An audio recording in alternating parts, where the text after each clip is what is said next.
One,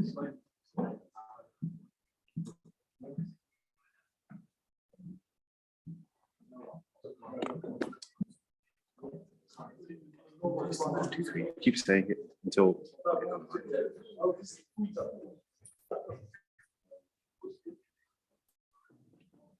All right, just talk. I need you to talk. Testing. 1, 2, 1, 2. Keep saying it until. He's not picking up. He's not picking up sound from the microphone.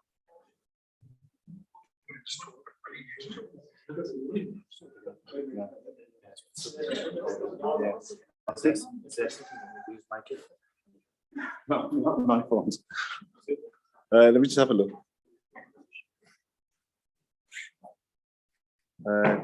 Disconnect. No.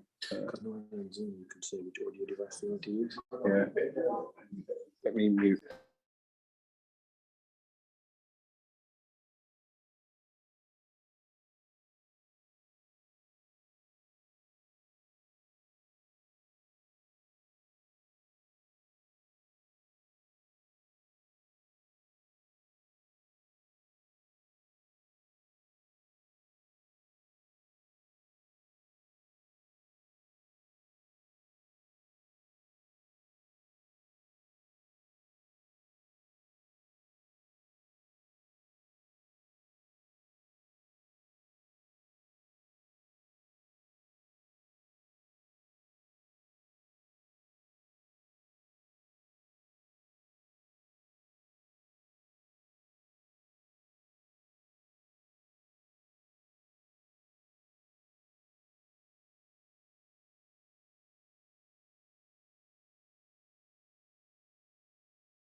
Talk.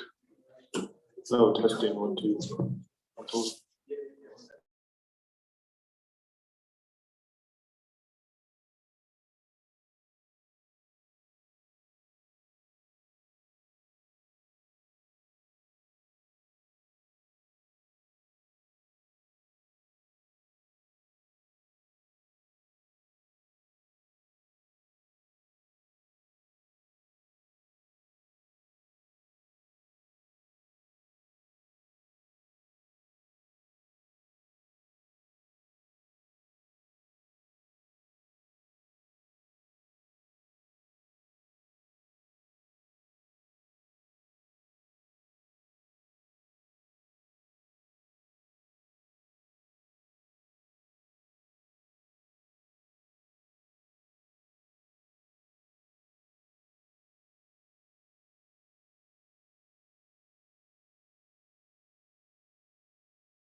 والسلام.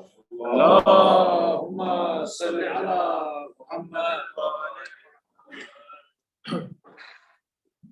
برای محمد و آل محمد بابا سے بلندتر صلوات. اللهم صل على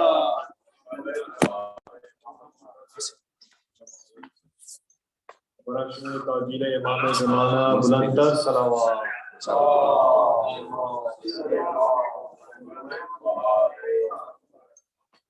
أعوذ بالله من الشيطان اللعين الرجيم. بسم الله الرحمن الرحيم. إن الله وملائكته يصلون على النبي يا أيها الذين آمنوا صلوا عليه وسلموا تسليما.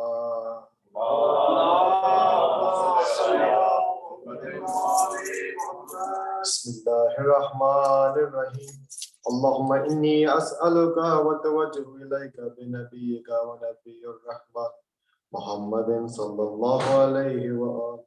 يا أبا القاسم يا رسول الله يا إمام الرحمة يا سيدنا ومولانا إنا توجهنا واستشفعنا وتوسلنا بك إلى الله وقدمناك بين يدي حاجاتنا جميعا يا وجيها عند الله اشفع لنا عند الله. يا أبا الحسن يا أمير المؤمنين يا علي بن أبي طالب يا حجة الله على خلق يا سيدنا ومولانا إنا توجهنا واستشفعنا وتوسلنا بك إلى الله وقدمناك بين يدي حاجاتنا يا وجيها عند الله اشفع لنا عند الله يا وجيها عند الله اشفع لنا. يا فاطمة الزهراء يا بنت محمد يا قرة عين الرسول يا سيدنا ومولاتنا إنا توجهنا واستشفعنا وتوسلنا بك إلى الله وقدمناك بين يدي حاجاتنا يا وجيهة عند الله اشفعي لنا عند الله جميعا يا وجيها عند الله اشفعي لنا عند الله. يا أبا محمد يا حسن بن علي أيها المجتبى يا ابن رسول الله يا حجة الله على خلقه يا سيدنا ومولانا إنا توجهنا واستشفعنا وتوسلنا بك إلى الله وقدمناك بين يدي حاجاتنا يا وجيها عند الله اشفع لنا عند الله يا وجيها عند الله اشفع لنا عند الله. يا أبا عبد الله يا حسين بن علي أيها الشهيد يا ابن رسول الله يا حجة الله على خلق يا سيدنا ومولانا إنا توجهنا واستشفعنا وتوسلنا بك إلى الله وقدمناك بين يدي حاجاتنا يا وجيها عند الله اشفع لنا عند الله يا وجيها عند الله اشفع لنا عند الله. يا أبا الحسن يا علي بن الحسين يا زين العابدين يا ابن رسول الله يا حجة الله على خلق يا سيدنا ومولانا إنا توجهنا واستشفعنا وتوسلنا بك إلى الله وقدمناك بين يدي حاجاتنا يا وجيها عند الله اشفع لنا عند الله يا وجيها عند الله اشفع لنا يا أبا جعفر يا محمد بن علي أيها الباكر يا ابن رسول الله يا حجة الله على خلق يا سيدنا ومولانا إنا توجهنا واستشفعنا وتوسلنا بك إلى الله وقدمناك بين يدي حاجاتنا يا وجيها عند الله اشفع لنا عند الله يا وجيها عند الله اشفع لنا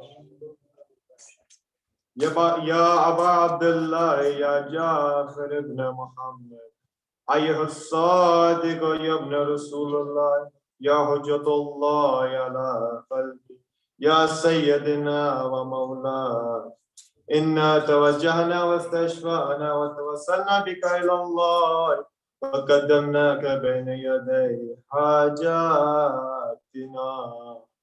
يا وجيها عند الله اشفع لنا عند الله يا وجيها عند الله اشفع لنا يا أبا الحسن يا موسى بن جعفر أيها القادم يا باب الحوائج يا ابن رسول الله يا حجة الله على قلبك يا سيدنا ومولانا إنا توجهنا واستشفعنا وتوسلنا بك إلى الله وقدمناك بين يدي حاجاتنا يا وجيها عند الله اشفع لنا جميعا يا وجيها عند الله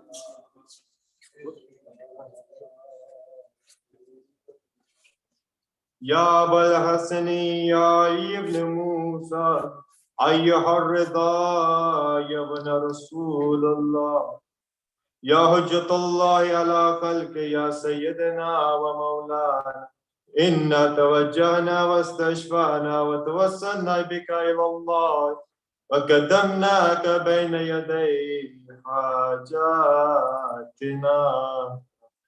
يا وجيها عند الله اشفع لنا عند الله يا وجيها عند الله اشفع لنا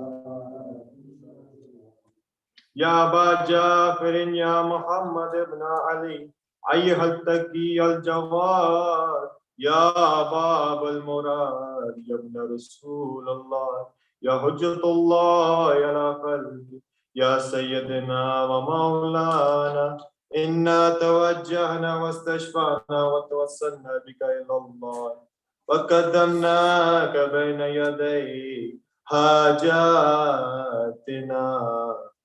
يا وجيها عند الله اشفع لنا عند الله يا وجيها عند الله اشفع لنا عند الله يا أبا الحسن يا علي بن محمد أيها الحادي النبي يا ابن رسول الله يا حجة الله على خلق يا سيدنا ومولانا إنا توجهنا واستشفعنا وتوسلنا بك إلى الله وقدمناك بين يدي حاجاتنا يا وجيها عند الله اشفع لنا عند الله يا وجيها عند الله اشفع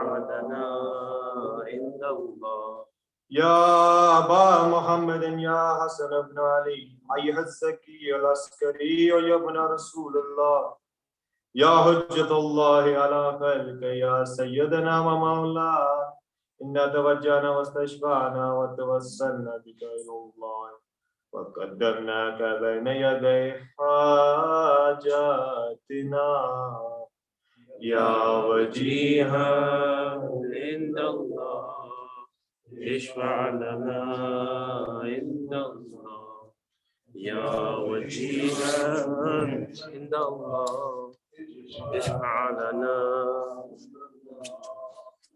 يا وسيع الحسن والخلق والحجة أيها القائم المنتظر المهدي يا ابن رسول الله يا حجة الله على خلقه يا سيدنا ومولانا إنا توجهنا واستشفعنا وتوسلنا بك إلى الله وقدمناك بين يدي حاجاتنا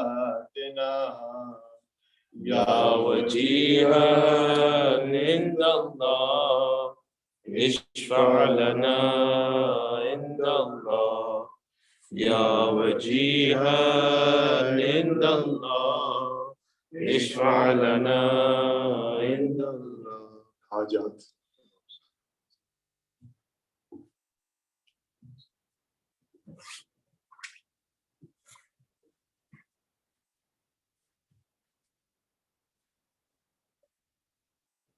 يا سادتي ومولاي إني توجهت بكم أئمتي وعدتي ليوم فخري وحاجتي إلى الله وتوسلت بكم إلى الله واستشفعت بكم إلى الله فاشفعوا لي عند الله واستنقذوني من ذنوبي عند الله فإنكم وسيلتي إلى الله وبحبكم وبقربكم أرجو نجاة من الله فكونوا عند الله رجاء. يا سادتي يا أولياء الله صلى الله عليهم أجمعين ولعن الله ظالمين من الأولين والآخرين آمين يا رب العالمين. اللهم صل على محمد وآل محمد. رحم الله من كان الفاتح.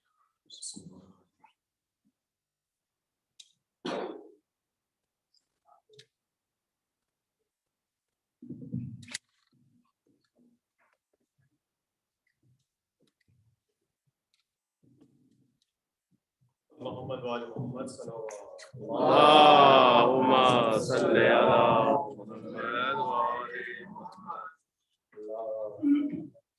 محمد وآل محمد صلوات. اللهم صل على محمد وآل محمد.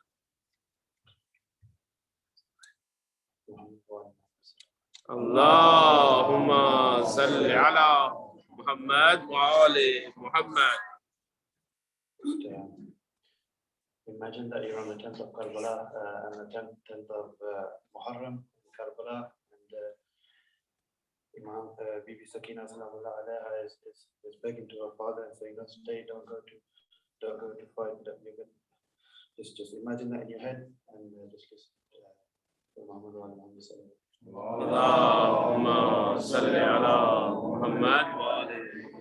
No matter what trials I face, the memory won't be erased. Oh Father, the final embrace. No matter what trials I face, the memory won't be erased.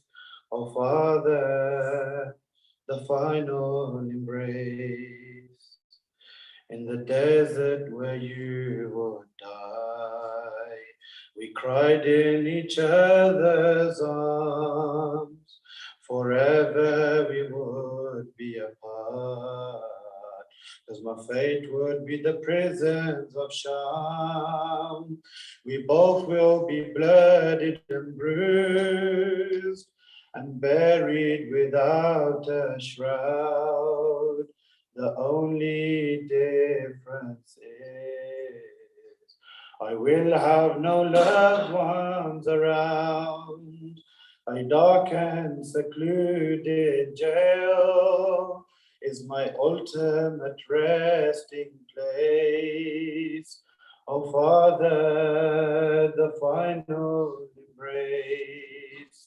I'll never forget that day, on the moment that we parted ways. Oh Father, the final embrace. I crawled on my hands and knees and clung onto your horse's hooves. I cried and I pleaded with him to stay still and not to move. Please don't take my father away. I can't sleep without his chest. He has been left all alone. Please don't take him to his death. He is broken and wounded and thirsty for many days. Oh Father, the final embrace. You mean everything to me, the best father that can be. Whenever I would better sleep, I would see you in my dreams. You'd catch me when I would fall. You'll come running when I call.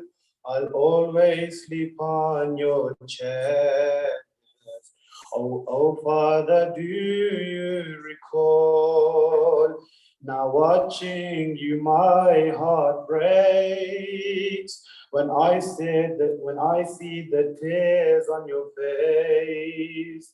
Oh, Father, the final embrace. I have lost so much today. I've seen everyone get slayed. I can't bear to lose you too. Oh, my Father, please just stay. I will trouble you no more. I will sleep upon the floor. Please stay with me, I implore. You know that I'm only 4. You know that this is no age to leave me without a trace. Oh Father, the final embrace. I placed my head on your chest, and I say, and as my eyes shut, I saw a lady dressed all in black. She cried out, let my son go. He may cradle you right now, but soon I will cradle him when he falls from that great height and brutally will be killed. I got off immediately. With tears in my eyes, I say, oh Father, the final embrace. Allahumma salli ala Muhammad wa ali Muhammad. MashaAllah.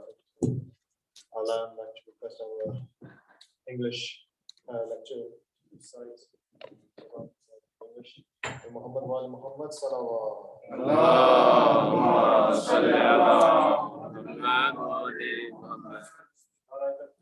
Allahu Akbar. Allahu Akbar. Ya Rasulullah. Ya Rasulullah. Ya Ali. Ya Ali. Allahumma salli ala Muhammad. Surah Al-Mubarak. Fatiha.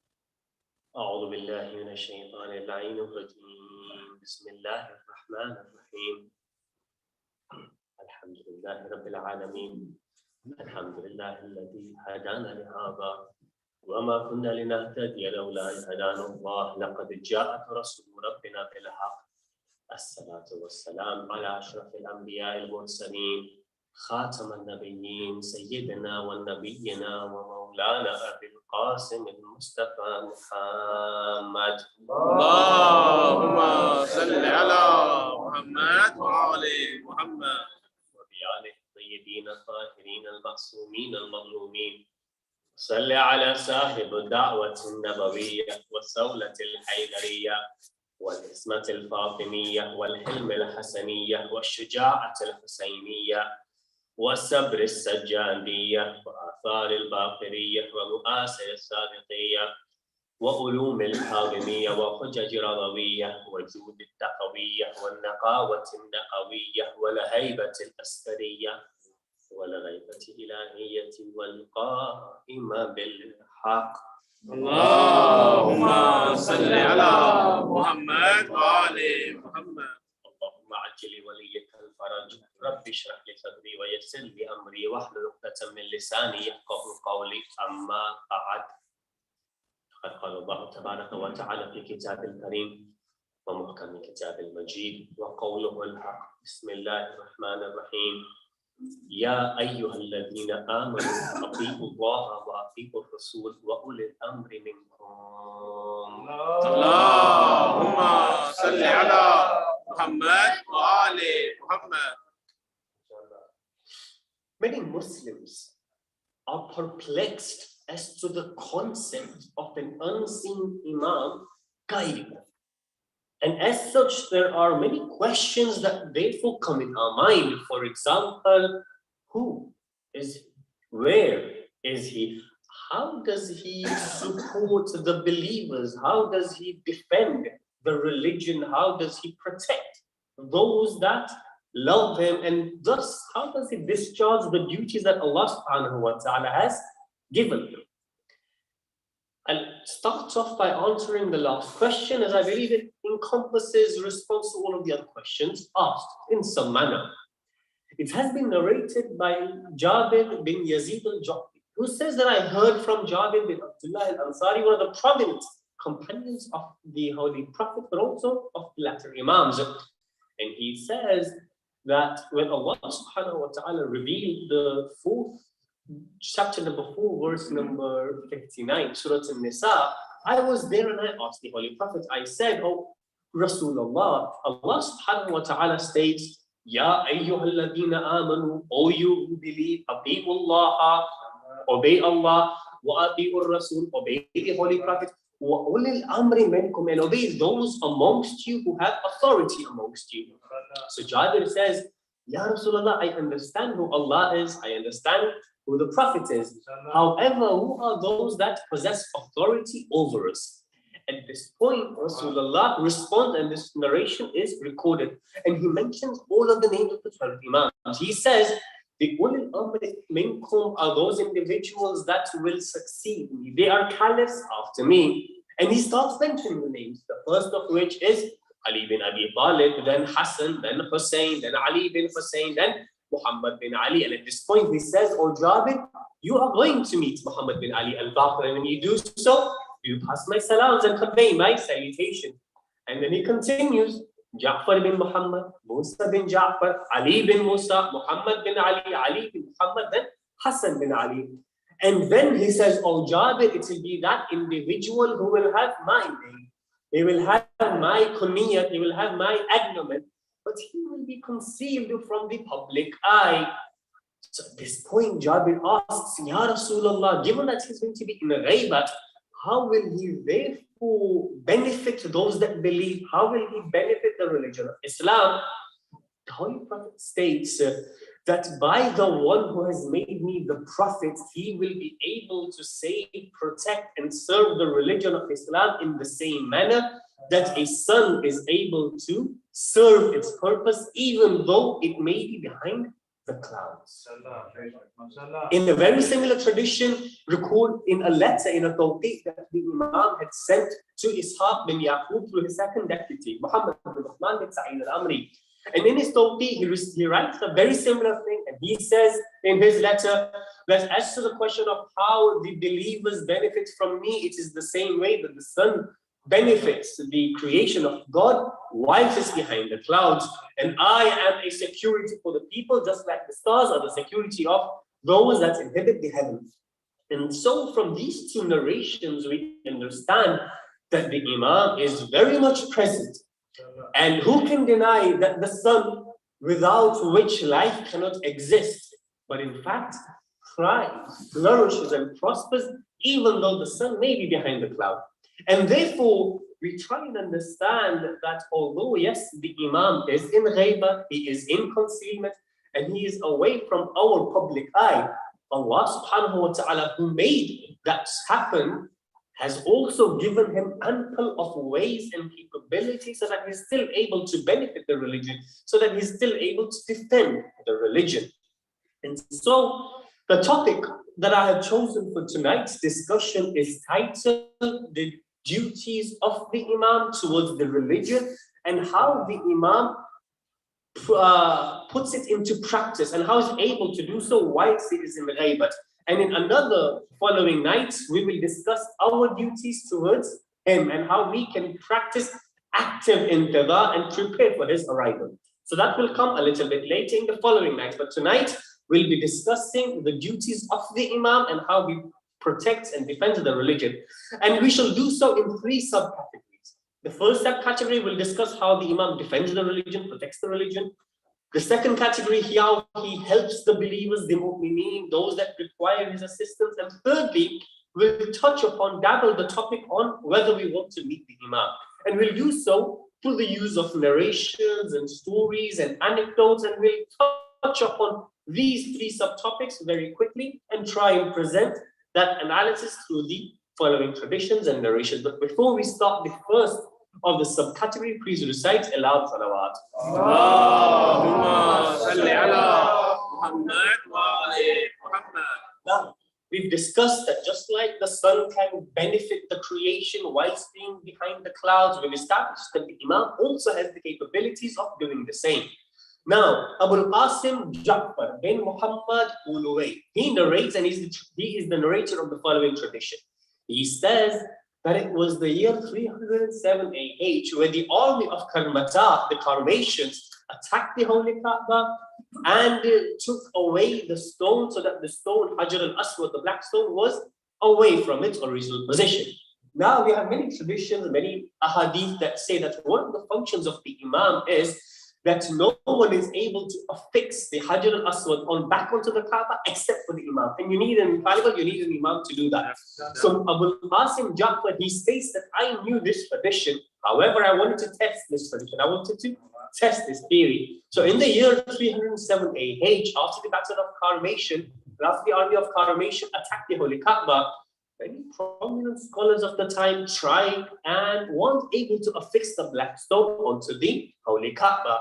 So this Abu Qasim had come prepared. He said, if the Imam was to come, I have a letter for him where I have mentioned so many of my questions that inshallah I shall get some response from him.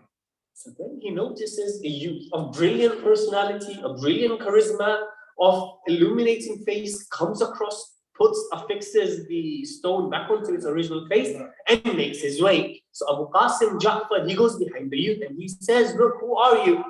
The youth says, what do you want from me? He says, look, I know what this is, and I have a few questions. So the youth responds to those questions without even opening up the letter. And as soon as he does that, Abu Qasim realizes who this was. As soon as he does that, he obviously disappears. And Abu Qasim was able to test his theory and also make sure that this is in fact the Imam of our time. And this is one of the ways that the Imam was able to perform his responsibilities towards the religion whilst also being in ghaibat from the public eye. Another such incident is an incident with regards to the Bahraini Shias. Now, there was an episode which meant that the Bahraini Shias faced an existential threat. What do I mean? There was a minister who held a lot of animosity, who held a lot of malice against the Shias. And so he presented a pomegranate towards the governor of Bahrain and showed him that, look, this pomegranate has the name of the three caliphs of the Holy Prophet. So when the governor saw this pomegranate, and that pomegranate did in fact have the names inscribed of the three caliphs of the Holy Prophet, he too took this pomegranate as a miracle from Allah subhanahu wa ta'ala. And so he ordered the Shias to come forth, and he ordered the scholars to come forth. He says that, look, this is a miracle from God, and if you're not able to respond to me with the allotted time, then you have one of three options. Either you renounce your faith as Shia, secondly, you will be put to the sword, you'll be killed, and finally, you have the option of paying jizya, which means you'll be treated as non-Muslims. Now, this, as you can imagine, was an existential threat for the Shias. And so the scholars got together and they tried to get a response for that. However, they were unable to do so. And they started beseeching the Imam of our time. Ya Sahib al-Zaman, adrikni. And through the communication, through the communication with the Imam was able to tell one of the scholars that, look, what's happened is you take the governor, you take him to the house of the minister, take him in such and such room, open up the such and such cupboard, and within that cupboard, you will find the mold. You will find a thing that the minister would use to grow the pomegranate, and within those molds would be the inscription. And in doing so, they were able to save themselves and save themselves from the challenge of having an existential threat of the time. Now, these were two brief examples of how the Imam does indeed discharge his duty and his responsibilities and defends the faith when he needs to. And briefly moving forward, let us discuss two incidents on how the Imam protects and supports the believers when they need it.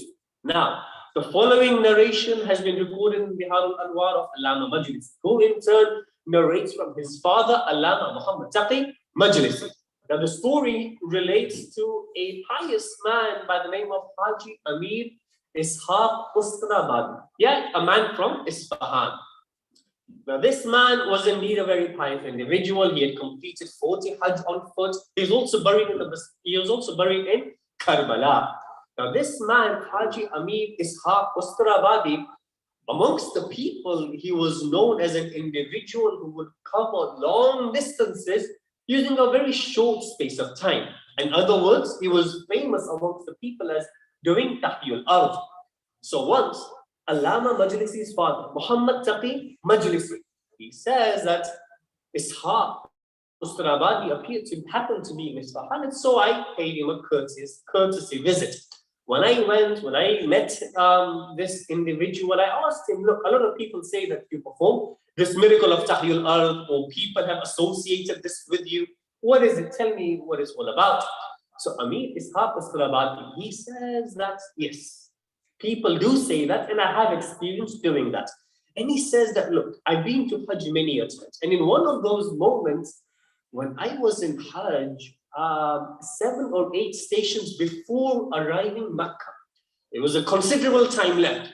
I was quite tired, I got exhausted, and slowly, I got departed, I got separated from my group, so much so that I wasn't able to find my group. And in my loneliness, I tried to look for them, but I also lost my way. I was getting thirsty, I was getting hungry, and out of the hotness, the temperature, I was out of my despair. I thought that this is it. My final moments are here. And I was started reciting the Shahadatain, La ilaha illallah, Muhammadur Rasulullah. That's it, now I'm going to die. And out of disparity, out of me being despair, I called out, Ya Sahib al-Zaman, adrikni, and prepared myself for death. Just at that point, I saw a brilliant youth, again with impressive personality, charisma, and illuminating face. He came to me, he stood me up, he gave me some food, he gave me some water, quenched my thirst, and he mounted me upon the camel. And he said, look, what's wrong with you? What's happened? He narrates the whole story, and he says, no worries, let's go towards Makkah and we'll go there together. And whilst they were on the camel, Haji Amir Ustad, he had a habit that he would always recite Hirze Yamani, and he would recite so loudly. And when he started reciting the Hirze Imam, Hirze Yamani, this youth would make appropriate corrections, and he would correct this pious individual. And before he knew it, he was in Makkah. And so the Imam or the individual asks him to descend from the camel. As soon as he descends from the camel, he can't find the camel, he can't find the individual. And he finds himself in the middle of Makkah. 7 days later, he realizes who this was, of course. 7 days later, his group that he had lost, 7 days later they come and they told him that we thought you had long passed away. It's been a whole week and you've come Makkah in such haste. And so he narrates the whole story, and indeed they increased their faith in the ghaibah of Imam al-Mahdi ajjalallahu ta'ala faraja.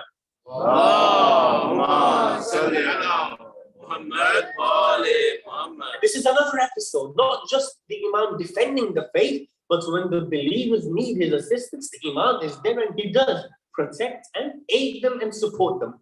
Another episode in the subcategory of how the Imam helps and supports those individuals that are in need is an episode narrated in the book Nurul Uyun. In this book, the scholar narrates the following tradition, that there used to be a group of Shi'as, a group of believers in Bahrain that had made a pact with one another. They said that every night, every evening, every so often at dinner time, we will take turns to host the dinner, and all of these mu'mineen will collect at one house and we'll have food together. And in the following day, in the following time, we'll then take turns to entertain one another. And now it so happened that the chance of that individual came that had no financial means to be able to host this dinner, to be able to entertain them. And he got quite embarrassed, and out of his embarrassment, he was thinking of a solution. So he went to the outskirts of the city, he went towards the forest, and he was just thinking of this.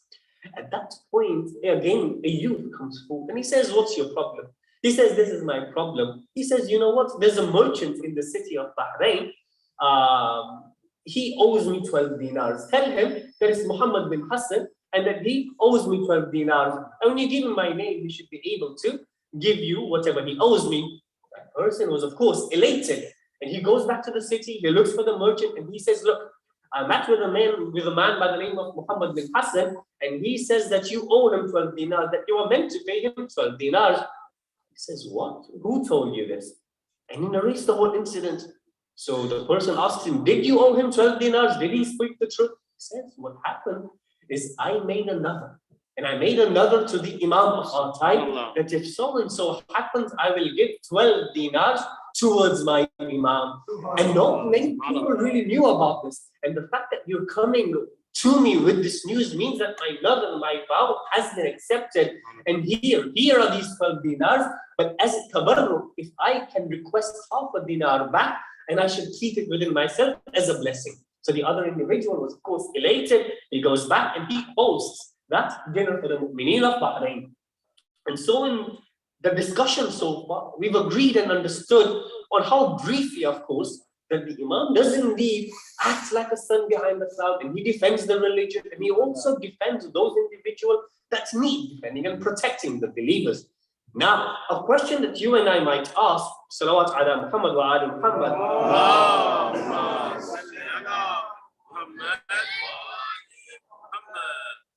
Now, the question you and I might ask is, that's well and good, but you know what? I also want to meet with the Imam of my time. Now, of course, if the Imam was publicly accessible and we were all able to meet him just like the 11 Imams before him were easily accessible, then of course it would defeat the purpose of him being in ghaibah and him being in occultation, and it would defy the purpose of in the wisdom of Allah subhanahu wa ta'ala, and which is why he is of course in ghaibah. However, There have been some tried and tested methods of people that follow particular a'mal. For example, the a'mal of going to Masjid al-Sahla every Tuesday night, the a'mal of going to Masjid al-Kufa every Thursday night, the a'mal of going to the Haram of Aba Abdullah every Thursday night. And some people have tried and tested the method that, look, if you're able to do so for 40 consecutive Thursdays or 40 consecutive Tuesdays, you will be able to be granted an audience with the Hujjat. And I'll explain and I'll mention one such brief incident, another celebrated story. There once used to be a man who used to be a barber. He used to live in Iraq, and of course he would go towards Karbala every 40 nights of a Thursday.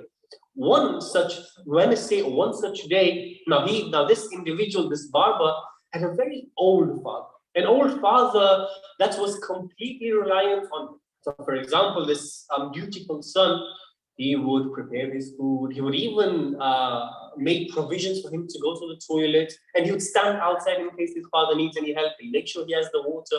And he would do anything and everything that needs for his father to be taken care of.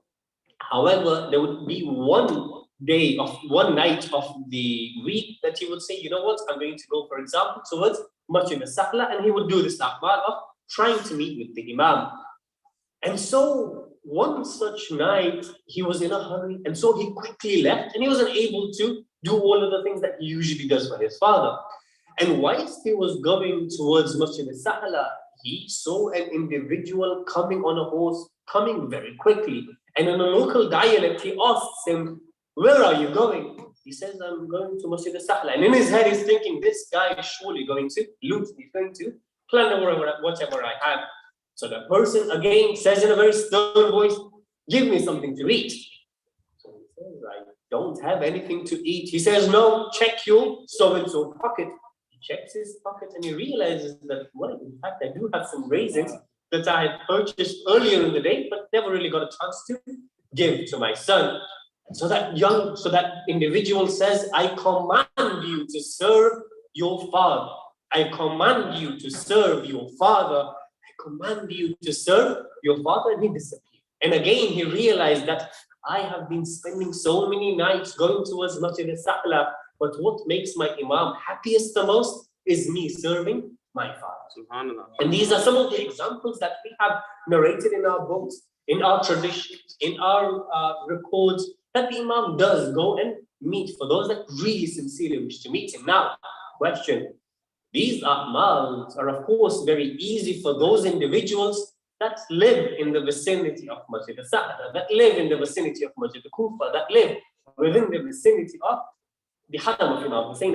But for the likes of you and I, we may not be able to easily go and do the a'mals of 40 Tuesdays and 40 Thursdays. So what do we do if we really sincerely want to meet the Imam?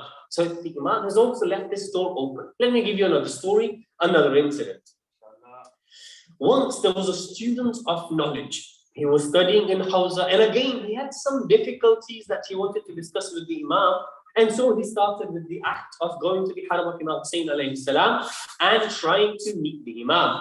39 Thursdays had passed, and the Imam hadn't come to meet him. On the 40th Thursday, he is thinking that if anything happens, then this is the night. I am going to meet the Imam of my time tonight.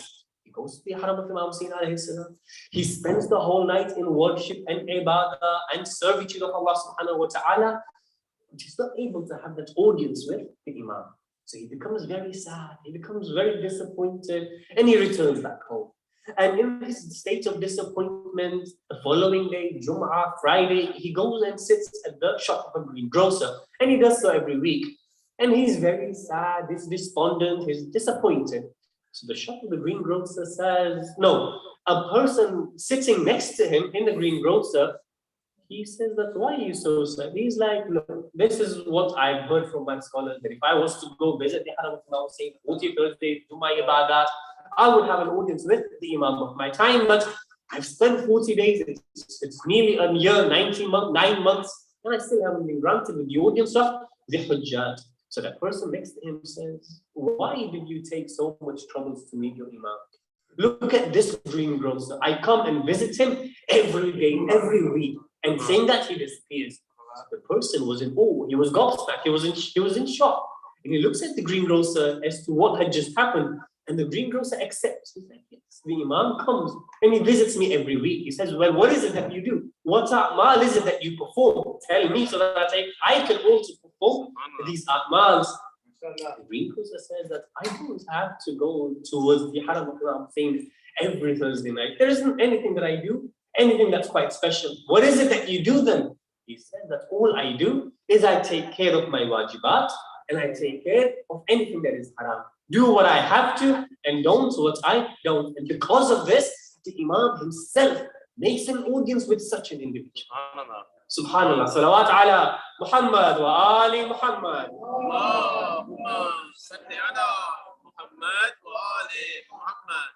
And so, given that our time is nearly up, trying to put the loose ends together and trying to present a summary today in the topic titled Duties of the Imam, we discussed how the Imam benefits us just like the sun benefits the creation whilst being behind the clouds. And we discussed how the Imam defends the faith, defends the believers, and also how there is an opportunity for those that sincerely wish to meet him, how they can do so. Now, similarly, many scholars have questions, and we may also have questions. So, for example, in the first night of Muharram, we discussed a couple of ahadith, we discussed a couple of traditions which signify the importance of a single tear that is shed on Abu Abdullah. For example, one of the traditions that we had discussed was that if a single tear drops from your eyes, rolls down your cheeks, Allah subhanahu wa ta'ala forgives all of your sins, whether it's small or large, many of you, by Imam Barada. Another tradition that we heard was that if a person weeps and cries, that even a single drop of tear was to fall in or fall out with a size small of a wing of a mosquito, Allah subhanahu wa ta'ala again forgives all of their sins and enables that tear to be a barrier between them and the fire of hell. Now, sometimes these traditions may confuse us, and we may end up thinking that how can a small act of one single tear have such huge rewards? And how is that possible? Now, the same question was being thought of by Allama Halli, a classical scholar. And so he narrates this in his book, Tazkirah. And a very similar tradition has been narrated in another book by the name of Qasasul Ulama. Now here, Allama Halli, a classical scholar, he says that, look, I had a couple of queries. One of them was that how can one single drop have so huge rewards? And another query that I had is whether or not I'm able to meet the Imam of my time. And so I was on a journey. On my journey, I came across a man.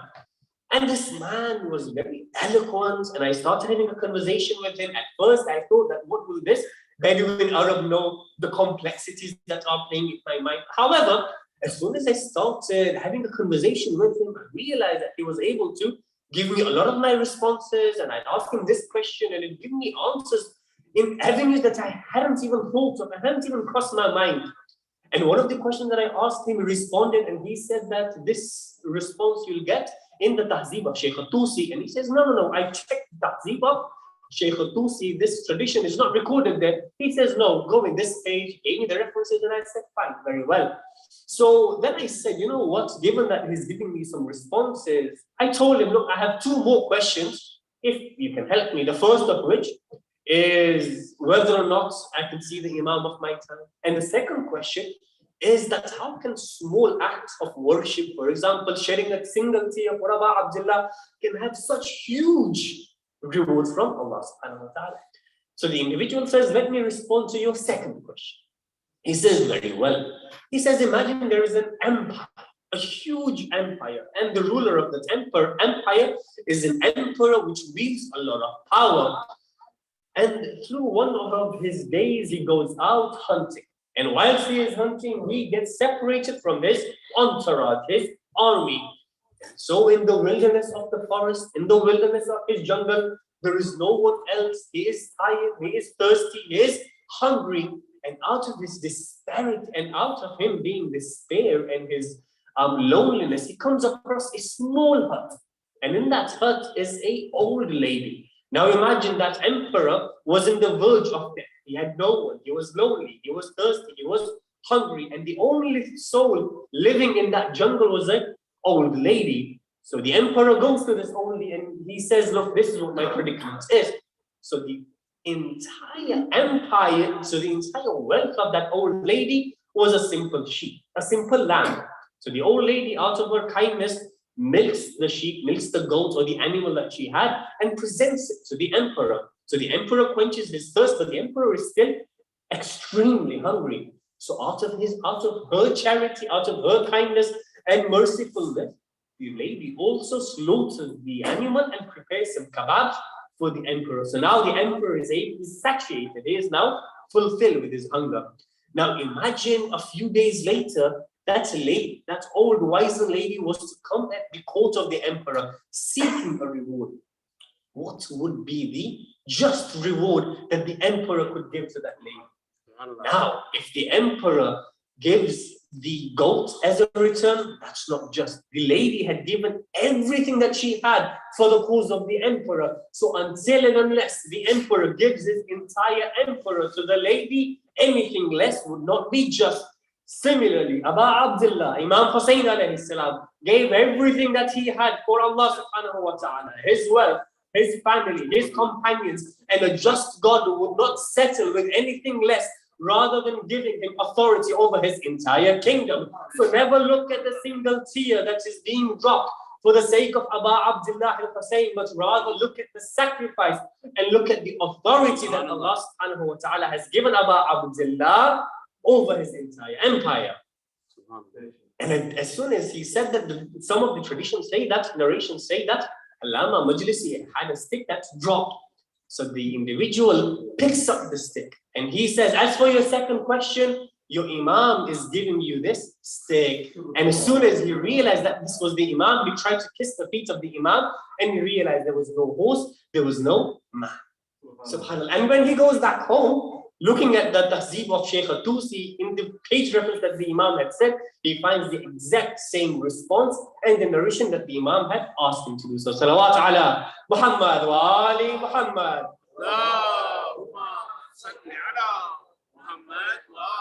So, brothers and sisters, we yearn to meet our Imam. We look forward to meeting our Imam. But how were those people that the Imam was in front of them, but yet they never took heed of that Imam? Aba Abdullah was the Imam of their time, but yet groups upon groups would join to fight Aba Abdullah. Lady Zainab says, "Ya, my brother, groups upon groups are joining to fight among you. Not just joining, but they're joining the ranks of Umar bin Sa'ad. Umar bin Sa'ad brings his own army. San'an brings his own army. Hur brings his own army. And they don't just bring their own armies, but they add to the armies of Umar bin Sa'ad." Zainab turns around to Aba Abdullah. She says, "Ya Aba Abdullah, oh brother of mine, groups upon groups are joining hands to kill you. Do you not have anyone that you can ask for to come and aid you in such a time?" That evening, Imam Hussain alayhi salam writes a letter. Bismillah ar-Rahman ar-Rahim. Min al-Hussain bin Ali ila rajulin faqih Habib ibn Madar bin Hassan. On the 4th of Muharram, the Qasim of Aba Abdullah knocks at the door of Habib. He says, "Who is this?" "I am the messenger of Hussain." Habib opens the door, kisses the letter. What does he say? He says, "Ya Habib, I am in the middle, I am in the center of the enemies. If so possible, come and assist me, come aid me." The time of Kufa was that the spies of Ubaydullah bin Ziyad were everywhere, but somehow Habib was able to manage to get to Karbala. Now as Habib is approaching the tent of Aba Abdullah realizes that Habib has just come towards my tent. Aba Abdullah leaves his tent. As soon as he looks at Habib, he receives him, he hugs him. He says, "Oh Habib, the enemies have surrounded me and you've come to aid me in such a crucial point." At that point, the companions of Aba Abdullah, when they saw the face of Habib, they started rejoicing amongst themselves. They started celebrating amongst themselves. They started chanting. The chants of the companions of Aba Abdullah got to the ears of Lady Zainab. Lady Zainab asks, "Oh Fidda, tell me what is happening."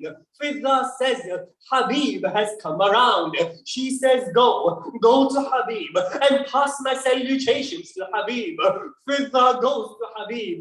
Ya Habib, the daughter of Ali, the daughter of Zahra, passes you her salams.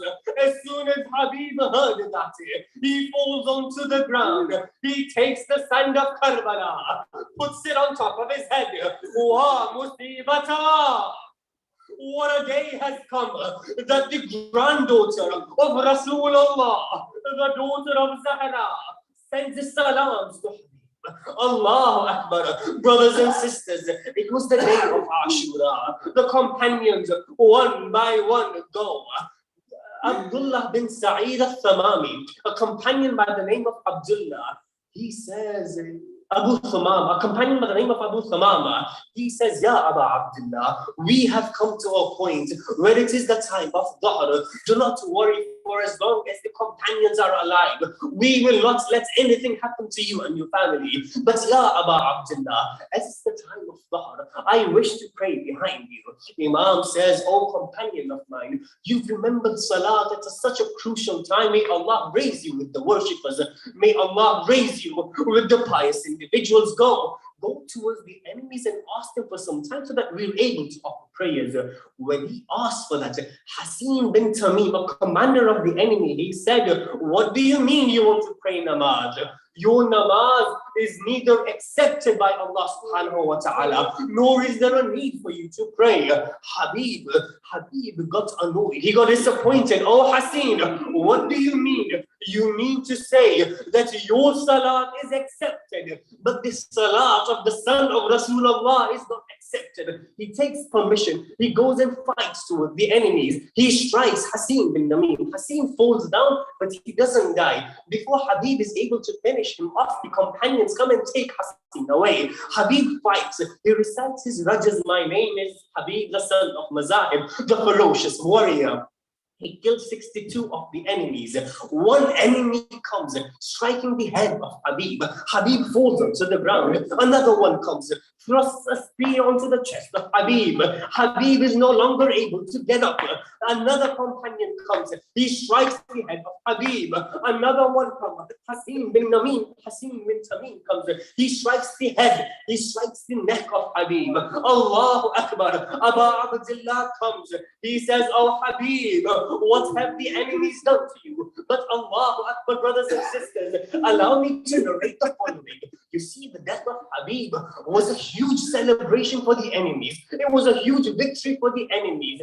His head was the first one to be cut, and the enemies were discussing amongst themselves as to who is to take the head of Habib ibn Rabah and claim a reward from Ibn Ziyad. So one enemy would say, no, I killed him. The other one would say, no, I killed him. It was decided that the head of Habib will be shared amongst the tribe. Not one individual would take the head of Habib. Rather, they would tie the head of Habib with the neck of the horse. Allahu Akbar. Allow me to finish with the following. As the horse entered the city of Kufa, entered the city of Kufa, the rider on the horse says, I saw from the corner of my eye that there was a younger boy, a little boy, that would look towards my horse. As I rode faster, this boy would run faster. As I slowed down, this boy would slow down. I went to the boy. I said, boy, tell me, what is it that you want? The boy said, give me this head, for this head is my father's head. Allahu Akbar. This young boy couldn't bear to see his father's head in such a state, and he asked the rider straight away to give his father's head to him straight away.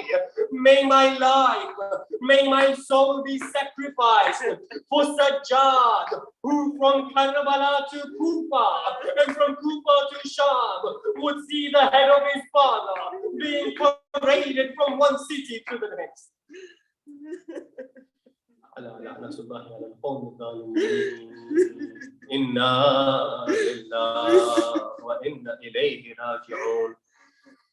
We pray to Allah subhanahu wa ta'ala to accept what little that we have to offer.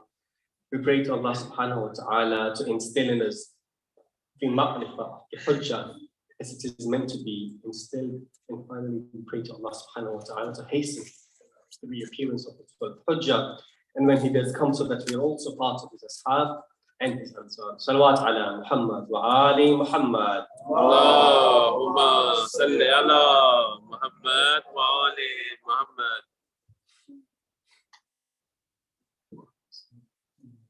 Allahumma salli ala Muhammad wa ali Muhammad. Allahumma salli ala Muhammad wa ali. Stay in the wall, but just sit on the wall. Ya Rasulullah. Ya Ali. Ya Ali. Zindabad. Zindabad. Murdabad. Murdabad. Allahumma salli ala Muhammad wa ali Muhammad.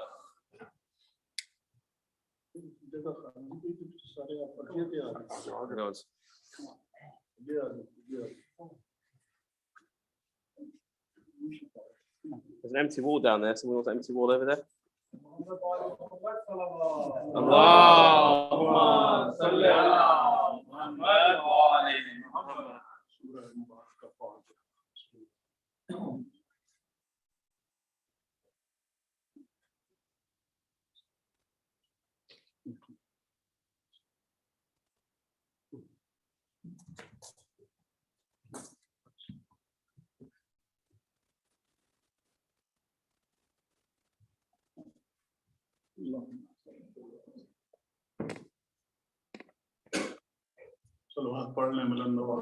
Allahumma salli ala Muhammad wa ali Muhammad.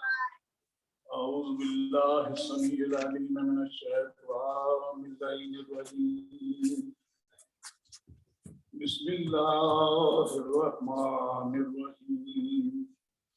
الحمد لله رب العالمين والصلاة والسلام على أشرف الأنبياء والمرسلين وآله الطيبين الطاهرين المعصومين الذين أذهب الله عنهم الرجس وطهرهم تطهيرا.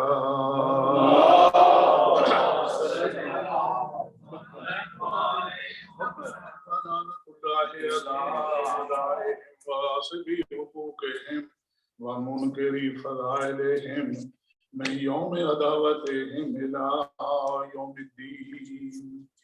أما بعد فقد قال الله سبحانه وتعالى في كتابه المجيد وفرقانه الحميد وهو أصدق الصادقين وقوله الحق. بسم الله الرحمن الرحيم. من يطع الرسول فقد اطاع اللہ. صلوات پڑھ لیں.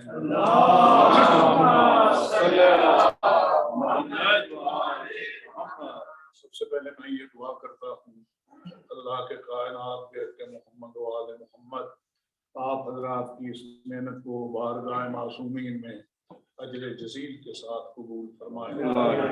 اور اس کے ساتھ میں ایک دوسری دعا یہ کرتا ہوں اللہ کے کائنات بہت کے محمد و آل محمد جن مریضوں اور بیماروں کے لیے دعائے صحت کے لیے کہا گیا اللہ کے کائنات انہیں صحت کاملہ اور شفا عاجلہ عطا فرمائے.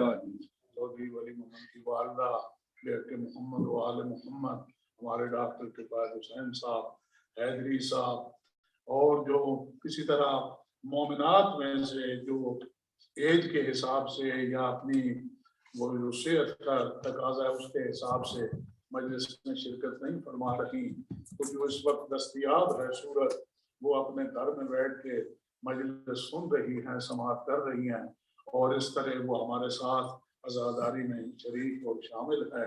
اللہ تبارک و تعالیٰ بہت کے محمد و آل محمد ان حضرات اور خواتین کی इस मेहनत को अजर जजील के साथ कबूल फरमाए। और मेरे छोटे भाई बीमार हो गए और वो हॉस्पिटल में एडमिट हुए, लिल्लाहिल हम्द। आज मेरी खुद उनसे फ़ोन पे बात हुई, वो बिहम्दिल्लाह ठीक हैं और काफ़ी बेहतर हैं। अल्लाह तबारक व तआला बेब के मोहम्मद व आले मोहम्मद उन्हें मज़ीद सेहत अता फरमाए। जिन लोगों ने उनके लिए दुआएं सेहत की, अल्लाह उनकी तौफीकात में इजाफा फरमाए। और उसके बाद मैं ये उम्मीद करता हूँ कि तो जो थोड़ा सा वक्त मैं आप हज़रात को रहमत दूँ, अब आप बड़े खुलूस सावन और तवज्जो के साथ समाअत फरमाएंगे। आप हज़रात की खिदमत में कुरान मजीद की सूरह निसा से चंद अल्फाज तिलावत करने का शरफ हासिल किया। मैं युते रसूला फ़क़द अता अल्लाह। तर्जुमा इसका और मफ़हूम ये है, जिसने रसूल की इताअत की उसने अल्लाह की इताअत की। और ये दो तीन बयानात से आप पे वाज़ेह हो गई बात कि अल्लाह की इताअत बगैर इताअत रसूल के मुमकिन ही नहीं। जब तक आप रसूल की इताअत ना करेंगे उस वक्त तक अल्लाह की इताअत हो ही ना पाएगी। और रहा कि रसूल की इताअत कैसे हो और वो किस तरह की जाए, तो अज़ीज़ान गिरामी रसूलुल्लाह सल्लल्लाहु अलैहि वसल्लम की इताअत मोमिनीन जब करेंगे, मैं अर्ज करूँ आप हज़रात की खिदमत में, जितना जिसका दर्जा ईमान बुलंद होगा उतनी ही उसकी इताअत भी बुलंद होगा। तो जो है ना आप हज़रात की, इसलिए कि इल्म ईमान ताबे है इल्म के, जितना जिसका पैगंबर के मुतल्लिक इल्म होगा उतना ही उसका ईमान होगा। और जिसका जैसा इल्म होगा वैसे ही पैगंबर पे ईमान होगा। और जिसका जितना ईमान होगा उतना ही पैगंबर की इत्तिबा होगी, पैगंबर की इताअत होगी। और आपने ये तो सुना और कुरान ने इसके वाले इरशाद फरमाया कि ऐ पैगंबर, जब ये तेरे पास देहाती लोग आते हैं और आप कहते हैं आमन्ना, हम ईमान लाए, उन्हें कहो कि नहीं वलाकिन कुलू अस्लमना, कहो कि हम मुसलमान हुए। इसका मतलब ये है कि जुबान से इकरार कर लिया है, अभी दिल में लम्मा यदखुलुल ईमान फी कुलूबिकुम, ईमान तुम्हारे दिलों में अभी दाखिल नहीं हुआ, अभी जुबानों तक बात चली है, दिलों तक पहुंचने दीजिए, फिर इत्तिबा सलवात पढ़ लें।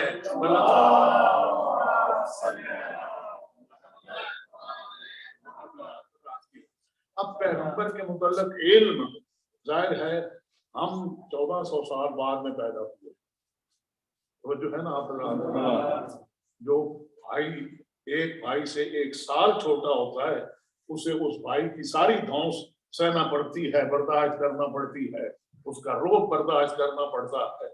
हम तो 14 सदियां बाद में पैदा हुए और इसमें हमारा कोई कसूर नहीं, बस हमारे पैदाइश पैदा होने में देर हो गई। अज़ीज़ान गिरामी, अगर पैगंबर के जमाने में हम भी पैदा हुए होते, पैगंबर की ज़ियारत करते, आंखें नूर मुनव्वर से पैगंबर के मुनव्वर होती, नूर से ज़ियारत की पैगंबर के आंखें मुनव्वर होती, पैगंबर की बातें सुन के दिल हमारे जो थे वो मुतमईन होते, ईमान से लबरेज होते, ज़ियारत करते रहते, माशाअल्लाह माशाअल्लाह, सुभान अल्लाह होती, हाथ मिलाते, मुसाफा करते, अरे क्या ही बात है, पैगंबर के सामने बैठ के ज़ियारत करते रहते। अज़ीज़ान गिरामी, अगर हम मर भी गए होते तो रज़ी अल्लाह कहलाते या तवज्जो है आप की। तो ये सारी सहूलतें हमें हासिल होती अगर हम पैगंबर के जमाना में होते, मगर हम पैगंबर के जमाना में नहीं थे। अब ये है कि पैगंबर की इताअत करना चाहते हैं और इताअत बक़द्रे ईमान होगी और ईमान बक़द्रे इल्म होगा। पैगंबर के मुतल्लिक़ इल्म कहाँ से हासिल करें और उसके मुताबिक फिर पैगंबर पे ईमान भी लाएं और पैगंबर की इताअत भी करें। तो अज़ीज़ान गिरामी, कुछ हस्तियां मालूम होता है कि पैगंबर के मुतल्लिक़ जो उलूम दे सकती हैं वो पैगंबर ही के जमाने के लोग होंगे, जो हमें बताएंगे कि पैगंबर ऐसे थे, पैगंबर की ये खूबी है, पैगंबर यूं थे। तो वो अज़ीज़ान गिरामी तीन किस्म के लोग हैं, या यूं कह लीजिए तीन मकतब हैं, तीन मदरसे हैं, तीन एजेंसीज हैं। उनमें सबसे पहली एजेंसी जो है अज़ीज़ान गिरामी, हम अगर जो छोटे हैं मगर वो लोग बड़े हैं, हम उन बड़ों की तरफ रुजू करते हैं कि ये बड़े, अब इनसे कैसे पूछें। तो एक वो भी बड़ा है जो इन सब बड़ों से बड़ा है, जिसकी बड़ाई की हर वक्त ऐलान होता है। जब हम नियत करते हैं तो अल्लाहु अकबर, मुर्गी ज़िबा करते हैं तो बिस्मिल्लाह अल्लाहु अकबर, अज़ान पढ़ जिसकी किबरियाई की हर वक्त गवाही देते हैं। तो उसने कहा वो बताएगा हमें, चुनांचे उसके पैगाम तो कुरान ही से मिलते हैं।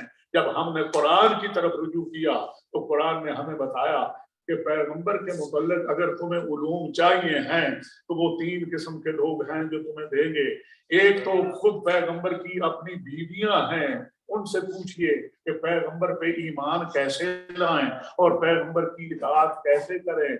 और दूसरे पैगंबर के सहाबा किराम हैं, पैगंबर के दोस्त हैं, पैगंबर के जानसार हैं, पैगंबर की महफिल में बैठने वाले और शमाए नबूवत पे कुर्बान होने वाले परवाने हैं, आप उनसे दरियाफ्त कर लीजिए।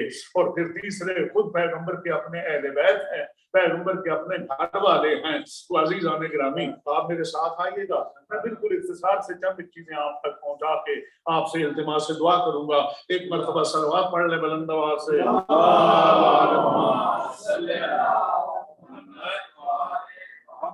है ना आप तो सबसे पहले हमने जो कुरान मजीद में सर्वे शुरू किया तो हमें अज़वाज पैगंबर के मुतल्लिक़ ये मिला, अन नबी औला बिल मोमिनीना मिन अनफुसिहिम, नबी मोमिनों का मौला है, व अज़वाजुहु उम्महातुहुम, नबी की बीवियां मोमिनों की माएँ हैं।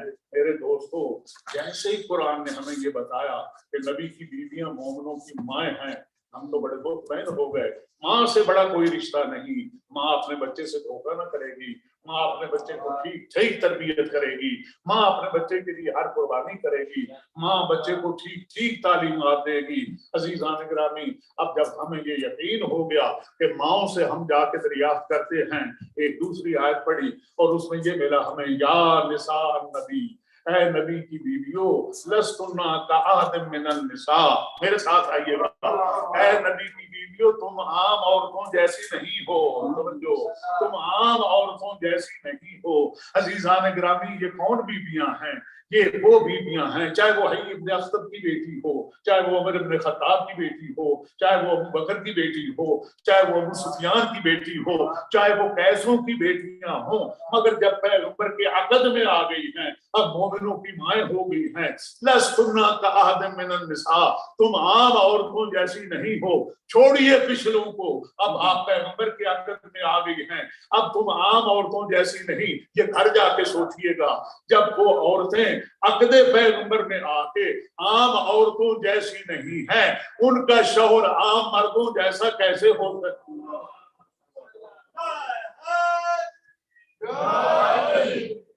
शौहर आम मर्द, आप जाके सोचते रहिएगा, सारी चीजें मैं आप तक न पहुंचा पाऊंगा। अजीज़ान गिरामी, अगर ए नबी की बीवियों तुम आम औरतों जैसी नहीं हो, तुम्हारे लिए आजत भी बहुत ज्यादा है। और जब एक और आयत पढ़ी तो उसमें जरा हम झिझक से गए, वो ये थी, या निसा नबी, ऐ नबी की बीवियों, इन इत्तक़ैतुन्ना, अगर तुम तक़वा इख्तियार करोगी, जब कहा अगर तक़वा इख्तियार करोगी, कहा यहाँ तो इस्मत ही इस्मत होना चाहिए थी, यहाँ तो कुर्बे परवरदिगार ही होना चाहिए था, यहाँ तो परहेज़गारी होना चाहिए थी, यहाँ तो लुत्फ और लुत्फ ही होना चाहिए था। यहाँ अगर मगर कहाँ से आ गया? अगर तुम तकवा करोगी, यकीन जानिए, अब हम घबराए थे कि हम तो इनसे उलूम लेने आए थे, हम तो इनसे पूछना चाहते थे कि पैगंबर पे ईमान कैसे लाएं, पैगंबर की इत्तिबा और इताअत कैसे करें, मगर हमारे तो कदम डगमगा गए। अगर तुम तकवा करोगी, ये अगर मगर कहाँ से आ गया? अभी हम यहाँ रुके ही थे कि एक आयत ने तो बिल्कुल रोक के रख दिया, ऐ नबी की 2 बीवियों तुम्हारे दिल टेढ़े हो, तवज्जो रहे, ऐ नबी की 2 बीवियों तुम्हारे दिल टेढ़े हो गए हैं, इन ततूबा, अगर तौबा कर लो तो अच्छा है, और अगर तुम इसी पे डटी रही तो उसका अल्लाह, तवज्जो रहे आप, तो फिर आप उसके लिए कुछ उसका बिगाड़ ना पाएंगी, अल्लाह उसका वली है, तवज्जो रहे, और अपने रसूल का सालिहुल मोमिनीन उसका वली है, अल्लाह मौला, अल्लाह उसका मौला है, सालिहुल मोमिनीन, इन ततूबा, अगर तौबा कर जाओ तो बेहतर, और तुम्हारे दिल के बस बाबा और कोई जाए और इस मदरसा में जाके दाखिला ले ले, हम इनसे मजीद कुछ नहीं पूछेंगे, वो अगर के पैगंबर की बीवियां हैं, मगर हम बहुत बाद में आने वाले लोग हैं, हम उनसे पूछने के लिए जाएं, वहां दिल टेढ़े हुए वो हों, हमें क्या मिलेगा और वो क्या देगी, और किसी का इत्मीनान होता है तो होता रहे, हम वहां जाके कुछ नहीं पूछेंगे। बड़ी तवज्जो रहे आप हज़रात की। अब एक दूसरा, और दाखिला एक ही स्कूल में लेना है, कोई स्टूडेंट ऐसा नहीं होता जो 3-3 स्कूलों में दाखिला ले ले। एक ही एजेंसी के पास जाया जाता है, एक ही मकतबे फिक्र के पास जाया जाता है, एक ही मकतबे फिक्र को फॉलो किया जाता है। अब हम दूसरे मकतबे फिक्र के पास पहुंचे, वो थे सहाबा किराम और उनका बड़ा मकाम। कुरान मजीद ने उनके फजाइल में आयात भेजी हैं, मोहम्मद रसूलुल्लाह वल्लज़ीना माअहु शिद्दाउ अलल कुफ़ार रुहमाउ बैनहुम तराहुम रुक्कान सुज्जदन यब्तगूना फज़लन मिनल्लाहि व रिज़वाना सीमाहुम फी वुजूहिहिम मिन असर सुजूद। मोहम्मद अल्लाह के रसूल हैं, वो लोग जो पैगंबर के साथ हैं, काफिरों पे बड़े सख्त हैं, मोमिनों के लिए बड़े नरम दिल हैं, उनकी पेशानियों पे सजदों के आसार हैं, उनकी ये फजीलतें तौरात में भी मौजूद है और इंजील में भी मौजूद हैं। अज़ीज़ान गिरामी, अगर पैगंबर के सहाबी, पैगंबर के साथी, पैगंबर के साथियों के लिए नरम दिल और पैगंबर के दुश्मनों के लिए सख्त नहीं होंगे तो किसके लिए सख्त होंगे? पेशानियों पे सजदे के आसार उनके नहीं होंगे तो किसके होंगे? आपस में रहम दिल वो नहीं होंगे तो कौन आपस में रहम दिल होगा? और उनकी ये मिसालें पहली किताबों में नहीं तो और किसकी होंगी? हमें कदरे इत्मीनान हुआ नहीं, ये स्कूल इस लायक है, यहाँ हम जाएंगे और जाके इनसे सीखेंगे। अज़ीज़ान गिरामी, सलवात पढ़ ले बुलंद आवाज से।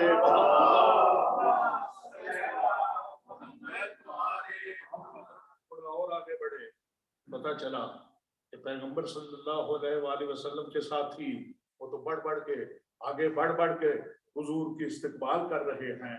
तकवा, परहेजगारी, सब कुछ तो यहाँ है, मगर जब आयतें पढ़ते पढ़ते एक मुकाम पे पहुंचे तो इरशाद हुआ, मा ज़ल्ला साहिबुकुम व मा गवा। वाह, इरशाद परवरदिगार है और उन लोगों के लिए है, तवज्जो है ना आपकी, जिनके लिए ये था। जब वो लोग बैत कर रहे थे वो तेरी बैत नहीं कर रहे थे, वो अल्लाह की बैत कर रहे थे, तवज्जो है ना आपकी।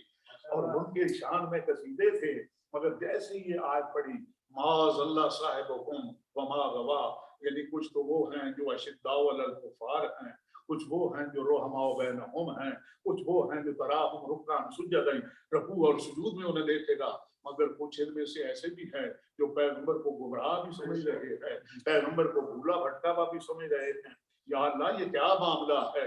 अजीजान गिरामी, अभी हमारे कदम रुके ही थे कि सूरह जुमा, ये तो बहुत बाद की सूरत है ना, ये तो मदीना में मुनव्वरा में पढ़ी गई नमाज जुमा के अंदर, तो इसके अंदर इरशाद हुआ, वइज़ा राओ तिजारतन औ लहवा इन्फज़ू व तरकूका कायमा। पैगंबर नमाज जुमा पढ़ा रहे हैं, नमाज हो रही है, बाहर किसी ने आके बुलंद आवाज से कहा, आ जाओ मैं सस्ती चीजें बेचने के लिए आया हूँ, या किसी खेल तमाशे वाले ने डुगडुगी बजाई, इज़हार आओ तिजारतन औ लावन, दोनों लफ्ज हैं, उन्होंने तिजारत देखी या तमाशा देखा, तारकू का कायमा, हालत नमाज में आपको छोड़ के चले गए।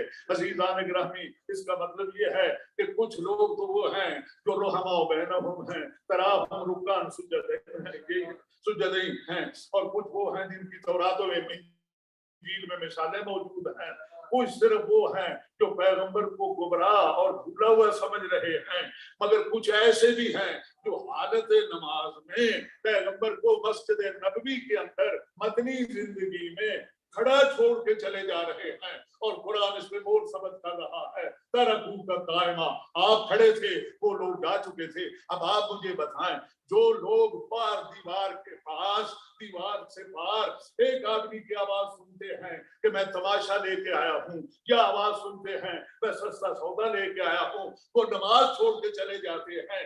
ये तो वो आवाज है जो अमनुल तैन की आवाज है।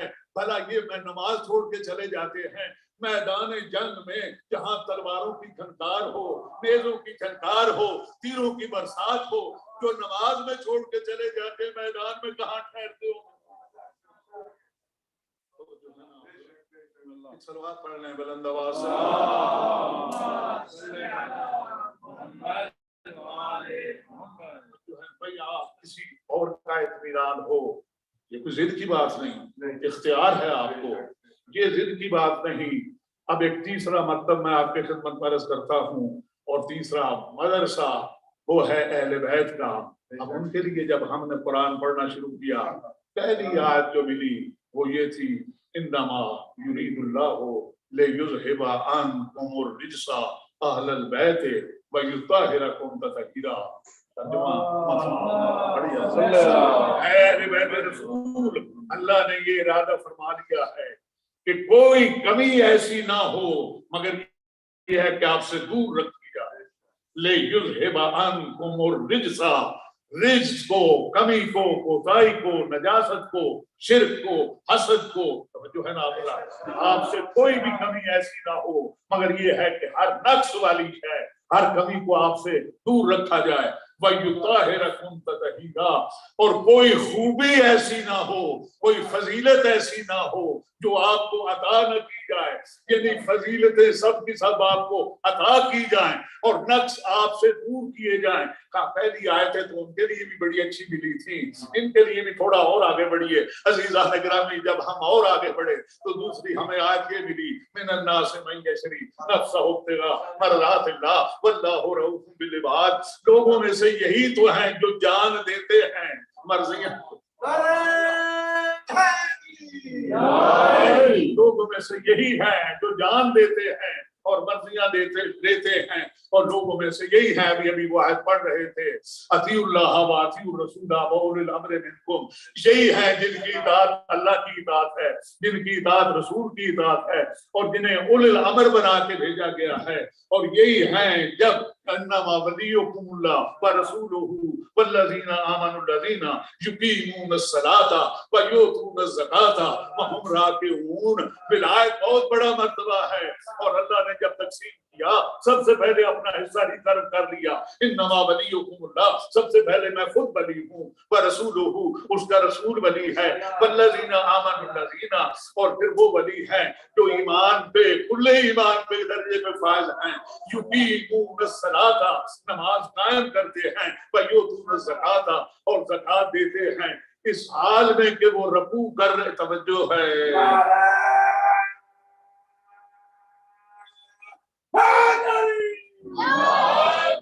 साल में कि वो रकू कर रहे हैं। अभी हमने दो ही आयतें पढ़ी थी, एक और आयत पे नजर पड़ी और वो ये थी, वालम अन्नमा गनिमतुम मिन शैइन फअन्ना लिल्लाहि खुमुसहु व लिरसूलिहि व लिज़िल कुर्बा। जान लो कि तुम्हारे लिए ये हुक्म है, खुम्स अल्लाह रसूल का और अहले बैत का हक है। अजीजान गिरामी, बड़ी तवज्जो है आप हज़रात की, जहां जहां तक आवाज पहुंच रही है दावत उमर बाब दानिश और बीनश को, सिर्फ खुम्स ही इनका हक नहीं है। हबीब, ये लोग तुझसे पूछने आए हैं कि तेरी रिसालत का अजर क्या दें। असल में बात यह है, इनकी नीयतों को भी तू जानता है, जहां इन्होंने रात गुजारी वो भी तू जानता है, और तू इनकी तय तक इन्हें समझता है।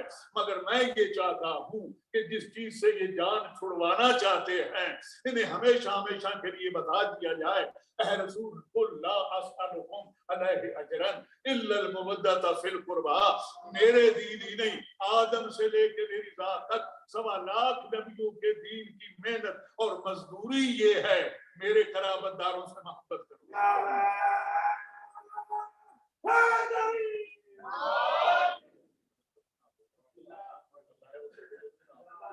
अच्छा, तो जिस जमाने में ये कुरान नाज़िल हो रहा था, जिसे तंजील कुरान का ज़माना कहते हैं, इसे कहते हैं ना मुद्दई सुस्त और गवाह चुस्त। आजकल के उलमा कहते हैं कि ये आयत को अहले बैत की, पैगंबर की बीवियों के बारे में उतरी और पैगंबर ने कहा था वो तो अहले बैत हैं ही, मगर ये जो चादर के नीचे लिए हैं, हाउलाए अहले बैती, परवरदिगार वो तूने चुन लिए, ये मेरे हैं, ये भी शामिल कर दे। यानी कितनी पैगंबर पे एहसान फरमा रहे हैं कि या रसूल अल्लाह ने कहा परवरदिगार वो बीवियां तो अहले बैत हैं ही। अजीजान गिरामी, बड़ी तवज्जो है आप रात की। अब आप इन बेचारों को कहां तक समझाएंगे? जिस बीबी को आप बड़े कर्रो-फर के साथ शामिल करते हैं, उसकी तो सारी जिंदगी गुजर गई, उसने कभी नहीं कहा कि आयत तदहीर मेरे लिए नाज़िल हुई। तवज्जो है, उसने कभी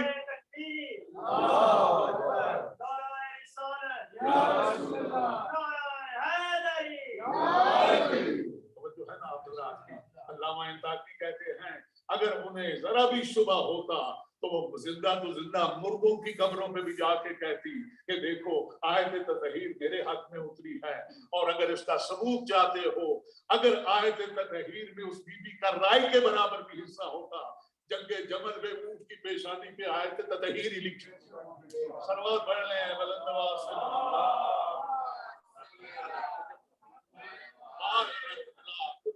हत्ता के मौत मुर्दों की कब्रों पे जाके कहती आयत ततहीर मेरे लिए उतरी है, मगर ऐसा कुछ नहीं। अरे वो तो उनके साथ रह गई, ये आयत ततहीर जो उतरी है हजरत उम्मे सलमा, तवज्जो रहे, ये तीसरी जिल्द इब्न कसीर की 484 सफा, इसके ऊपर आप पढ़ लें आज भी जाके। पैगंबर अकरम ने यके बाद दीगरे जब अहले बैत को, यानी इमाम हसन हुसैन को, अली ज़हरा को चादर के नीचे शामिल किया, जब पहले ये हस्तियां चादर के नीचे आ गई, सैयदा तो इस अभी आप सुनते रहते हैं, सैयदा तो खुद इस बात की राविया हैं, वो इन्हीं से रिवायत की जाती है। जब हसन हुसैन चादर के नीचे आ गए, अदीब ने अभी तालिब भी चादर के नीचे आ गए, लोग कहते हैं कि हसन हुसैन बच्चे थे, नाना की गोद में जाके बच्चे खुश होते हैं, वो नाना के नवासे थे, अब इसको यूं मामला बना दिया, नाना के नवासे थे, नवासे अपने नाना की गोद में खुश होते हैं, चलिए नवासे तो नाना की गोद में जाके खुश होते हैं, ये दामाद साहब क्यों चले गए? तो ये दामाद साहब तो छोटे नहीं है कि जाके नाना ससुर की गोद में बैठे। और यजीज आलम ये बाकायदा एक प्रोग्राम है पैगंबर ने, इसलिए कि जो लोग कमली पे कुर्बान होते हैं उन्हें किसा भी बताई जाए, कमली पे कुर्बान हो रहे हैं, किसा की बात ही वो नहीं करता। जब जनाब सैयदा ने देखा कि सारी रहमतें बरकतें चादर के ऊपर आ रही हैं, कहा या रसूल अल्लाह क्या मैं भी चादर के नीचे आ सकती हूँ? पैगंबर फरमाते हैं बेटी कमीज सिर्फ तेरी रह गई थी, तसरी तेरी रह गई थी। जनाब सैयदा भी आ गई उस चादर के नीचे। अब पैगंबर ने चारों तरफ से चादर को समेट लिया और कहा अल्लाहुम्मा हाउलाया रुबैती, ऐ मेरे माबूद ये हैं वो लोग जिनके लिए इन्नमा युरीदुल्लाहु लियुज़हिबा अन्कुमुर रिज्सा अहलल बैत व युतहिरकुम ततहीरा, ये हैं वो लोग, ये हैं मेरे अहले बैत, इनसे हर किस्म की आलूगी और कसाफत को दूर रख और इन्हें ऐसा पाक और पाकीज़ा रख जैसा पाक और पाकीज़ा रखने का हक है। जनाबे उम्मे सलमा ने देखा कि सारी रहमतें और बरकतें चादर के ऊपर आ रही हैं, चादर से एक नूर है जो आसमानों की तरफ जा रहा है। बड़ी तवज्जो है आपकी। हजरत उम्मे सलमा अपने मुकाम से उठी और उम्मे सलमा वो अकेली बीवी है पैगंबर की 12-13 अज़वाज में से जो पढ़ी लिखी थी, तवज्जो है आपकी, वो अकेली बीवी है जिनके हाथ से हदीस उनके यहाँ भी मौजूद है, हमारे यहाँ भी मौजूद है, मगर उनके यहाँ और हमारे यहाँ उम्मे सलमा से कोई एक रिवायत भी ऐसी नहीं जिसमें कि खुदा न खास्ता पैगंबर की या आले पैगंबर की कोई तौहीन सामने आती हो, कोई उनकी शायान शान ना हो। और पैगंबर की ये अकेली वो बीवी है, बाकी बीवियां पैगंबर को हालात ने पेश की हैं, लोगों ने खुद आके अपनी बेटियां पैगंबर को रिश्ते के तौर पे पेश की हैं। उम्मे सलमा वो अकेली है जिसका रिश्ता खुद पैगंबर ने मांग। सलवात पढ़ ले बुलंदवा।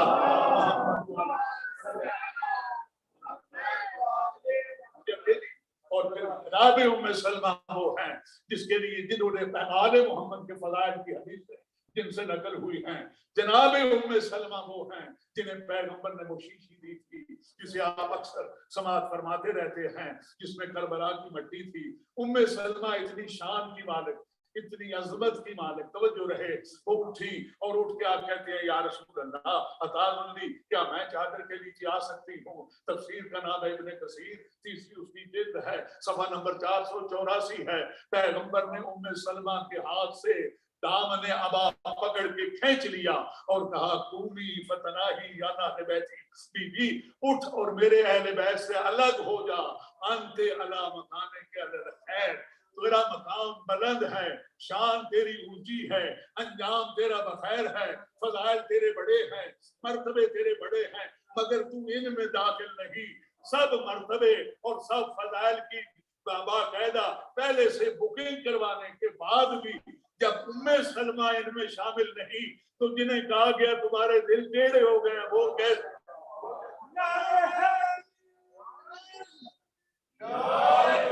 सवाल करने पर दवा से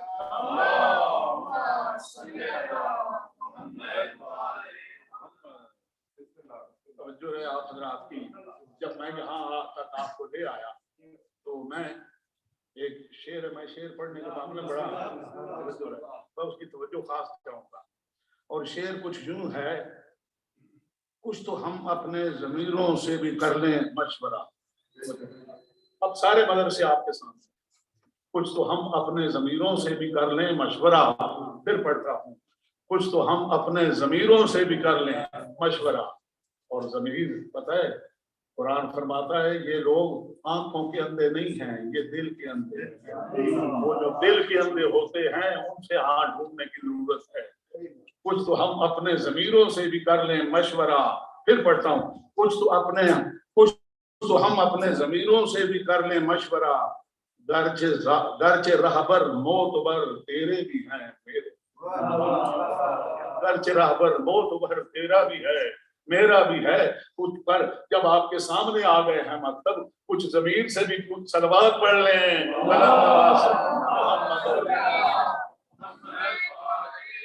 پھر اپنے ضمیر سے پوچھئے کہ کسے فالو کریں. وہ اہل بیت علیہ الصلوۃ والسلام. ایک صلوات پڑھ لیں بلند آواز سے.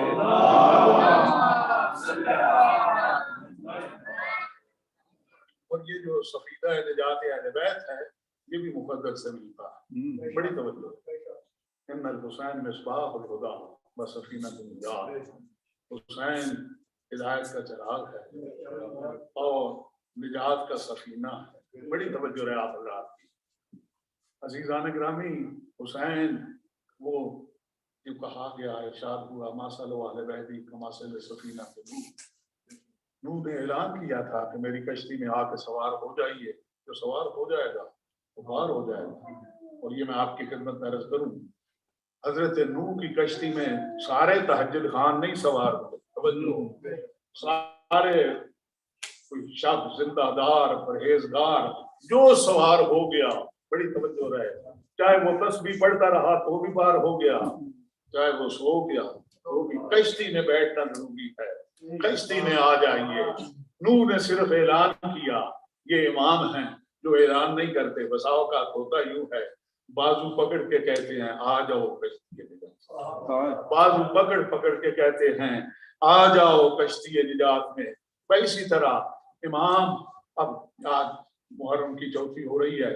امام جب کربلا کے سفر میں مسافر تھے ایک مقام ایسا آیا حضور کا.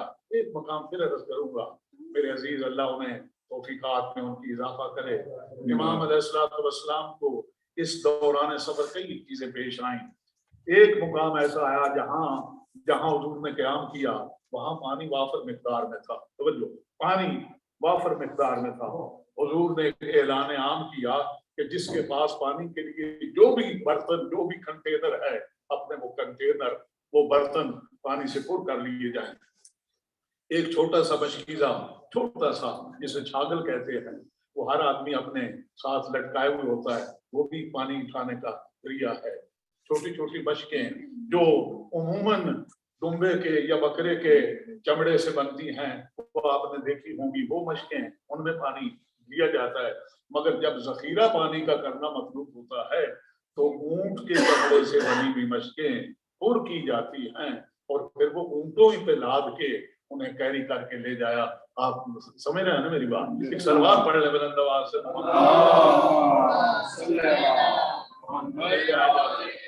سب کو حکم عام دیا کہ پانی جتنا ممکن ہے زیادہ سے زیادہ اپنے پاس جمع کر لیجئے اور چلیے. بس یہ قافلہ جب چلا ایک مقام پہ پہنچا کہ اہل قافلہ میں سے کسی نے آواز بلند کی اللہ اکبر اللہ اکبر. تکبیر کا بلند ہونا تھا. امام فرماتے ہیں کیا محسوس کیا تو نے؟ کہا میں دیکھتا ہوں سامنے کوئی بستی ہے، کوئی نخلستان ہے جو دکھائی دے رہا ہے. حضور فرماتے ہیں یہ نخلستان نہیں، یہ بستی نہیں، یہ ایک لشکر ہے جو ہمارے تعلق میں آ رہا ہے، جو ہمارے پیچھے آ رہا ہے. یہ ایک لشکر ہے. جب مسئلہ صاف ہوا تو دیکھا واقع وہ لشکر ہے اور اس لشکر کو قیادت جو کر رہا تھا شخص اس کا نام ہے حر ریاحی. تو جو ہے نا آپ رات کی، اس کا نام تھا حر. آیا جب دیکھا کہ اس کے لشکری اتنے پیاسے ہیں کہ ان کی زبانیں نکلی بھی ہیں، گھوڑے بھی ہانپ رہے ہیں. وہ آیا سامنے. امام علیہ السلام نے پہلے اپنے لشکریوں کو حکم دیا کہ سارے قافلے کو پانی پلایا جائے. توجہ رکھیں, آپ یہ جملے میری آنکھ کو سنیے گا, دیکھ دیکھ کے سنیے گا. امام نے حکم دیا ان کے گھوڑوں کو بھی پانی پلایا جائے. گھوڑوں کے سامنے وہ برتن رکھا گیا جس سے وہ پانی پیتے ہیں. ایک مرتبہ امام کے غلام نے جا کے وہ برتن اٹھانا چاہا, امام خود اٹھ کے گئے اور جا کے کہتے ہیں شاید مجھے معلوم نہیں, گھوڑا جب پانی پیتا ہے 2 مرتبہ پانی پیتا ہوا منہ اٹھا دے, جب تیسری مرتبہ اٹھائے اس کے یہ معنی ہے اب سیراب ہو گیا, اب اسے مزید پانی کی ضرورت نہیں. تو نے دوسری مرتبہ اس نے منہ اٹھایا, تو نے اس سے بالٹی ہٹا لی. جب تک گھوڑا سیراب نہ ہو لے گھوڑے کے منہ سے پانی نہ ہٹانا. میری کروڑوں جانے فضا فرزند رسول دشمن کے گھوڑوں کی پیاس کا, جس دشمن کے گھوڑوں کی پیاس کا اتنا احساس ہے, انہی دشمنوں نے تو آپ کے ششمائے کی پیاس کا احساس بھی نہ کیا, آپ کے جوان کی پیاس کا احساس نہ کیا, آپ کے بچوں کی پیاس کا احساس نہ کیا, آپ کی مستورات کی پیاس کا احساس نہ کیا. عزیزان گرامی, اب امام نے حکم دیا اس کے سپاہیوں کو پانی پلایا جائے. تاریخ نے ایک منظر لکھا, ایک آدمی اتنا پیاسا تھا, اس کے منہ میں جب چھوٹے سے مشکیزے پانی ڈالا جا رہا تھا وہ شدت پیاس سے پانی پی نہیں سک رہا تھا, اس سے پانی نہیں پیا جا رہا تھا, وہ پانی اس کے اوپر گر رہا تھا. امام اٹھے اور اس کے ہاتھ سے خود وہ مشکیزہ لیا اور اس امام نے اس شخص کا منہ پکڑ کے تھوڑا تھوڑا کر کے اس کے منہ میں پانی ڈالنا شروع کیا, جس طرح چائے پلائی جاتی ہے ایک ایک گھونٹ. اب جب وہ قادر ہو گیا اس پہ تو امام علیہ السلام نے اس کو پانی پلایا. عزیزان گرامی, آپ نے محسوس کیا امام جانوروں کو کس طرح پانی پلاتے ہیں, آپ پیاس سے شدت بیماروں کو کس طرح پانی پلاتے ہیں. عزیزان گرامی, اب ہر امام کے سامنے آیا اور امام سے آ کے کہتا ہے اے فرزند رسول کہاں کا ارادہ ہے. میرے امام فرماتے ہیں میں کوفے جا رہا ہوں. کہا میں کوفے تو نہ جانے دوں گا, توجہ رکھیں گے آپ, میں کوفے تو نہ جانے دوں گا, مجھے بھیجا اس لیے گیا ہے کہ میں آپ کو گھیر گھار کے یہاں لے آؤں. عزیزان گرامی بڑی توجہ رہے آپ حضرات کی, میں آپ کو آپ کی منزل کے مطابق آپ کی مقصد کے مطابق نہ جانے دوں گا. امام کے گھوڑے کی لگام میں ہاتھ رکھا, زہرا کے فرزند کو جلال آ گیا, آئے میں کیسے پڑھوں. امام نے ایک جملہ کہا, امام فرماتے ہیں تیری ماں تک میں بیٹھے. یہ عربوں کے ہاں ایک ایسا جملہ ہے جو غصے کے وقت عرب ایک دوسرے کو کہتے ہیں. اور کا یہ سننا تھا, کہتا ہے فرزند رسول اگر کوئی بھی عرب مجھے یہ کہتا کہ تیری ماں تک میں بیٹھے, جواب میں بھی یہی کہتا, مگر فرزند رسول میں کہہ نہیں سکتا اس لیے کہ تیری ماں کے لیے صرف درود ہے, تیری ماں کے لیے صلوات ہے, تیری ماں کے لیے صلوات ہے, تیری ماں کے لیے درود ہے. یہ امام کی طرف سے یوں سمجھیے پہلی ٹریٹمنٹ ہے جو ہر بھی کر دی گئی, یہ یوں سمجھیے پہلی دوا ہے جو ہر کو دے دی گئی, یہ پہلا انجیکشن ہے جو ہر کو دے دیا گیا. عزیزان گرامی, ہر اپنا سمو لے کے رک گیا, نماز کا وقت آیا. امام فرماتے ہیں ہر نماز کا وقت آ گیا ہے, تم اپنے ساتھیوں کے ساتھ نماز پڑھو گے یا ہمارے ساتھ. اب یہ دوسری ڈوز ہے, جب کہنا تو ہمارے ساتھ نماز پڑھے گا یا ان کے ساتھ. کہتے ہیں فرزند رسول نماز میں آپ ہی کے ساتھ پڑھوں گا.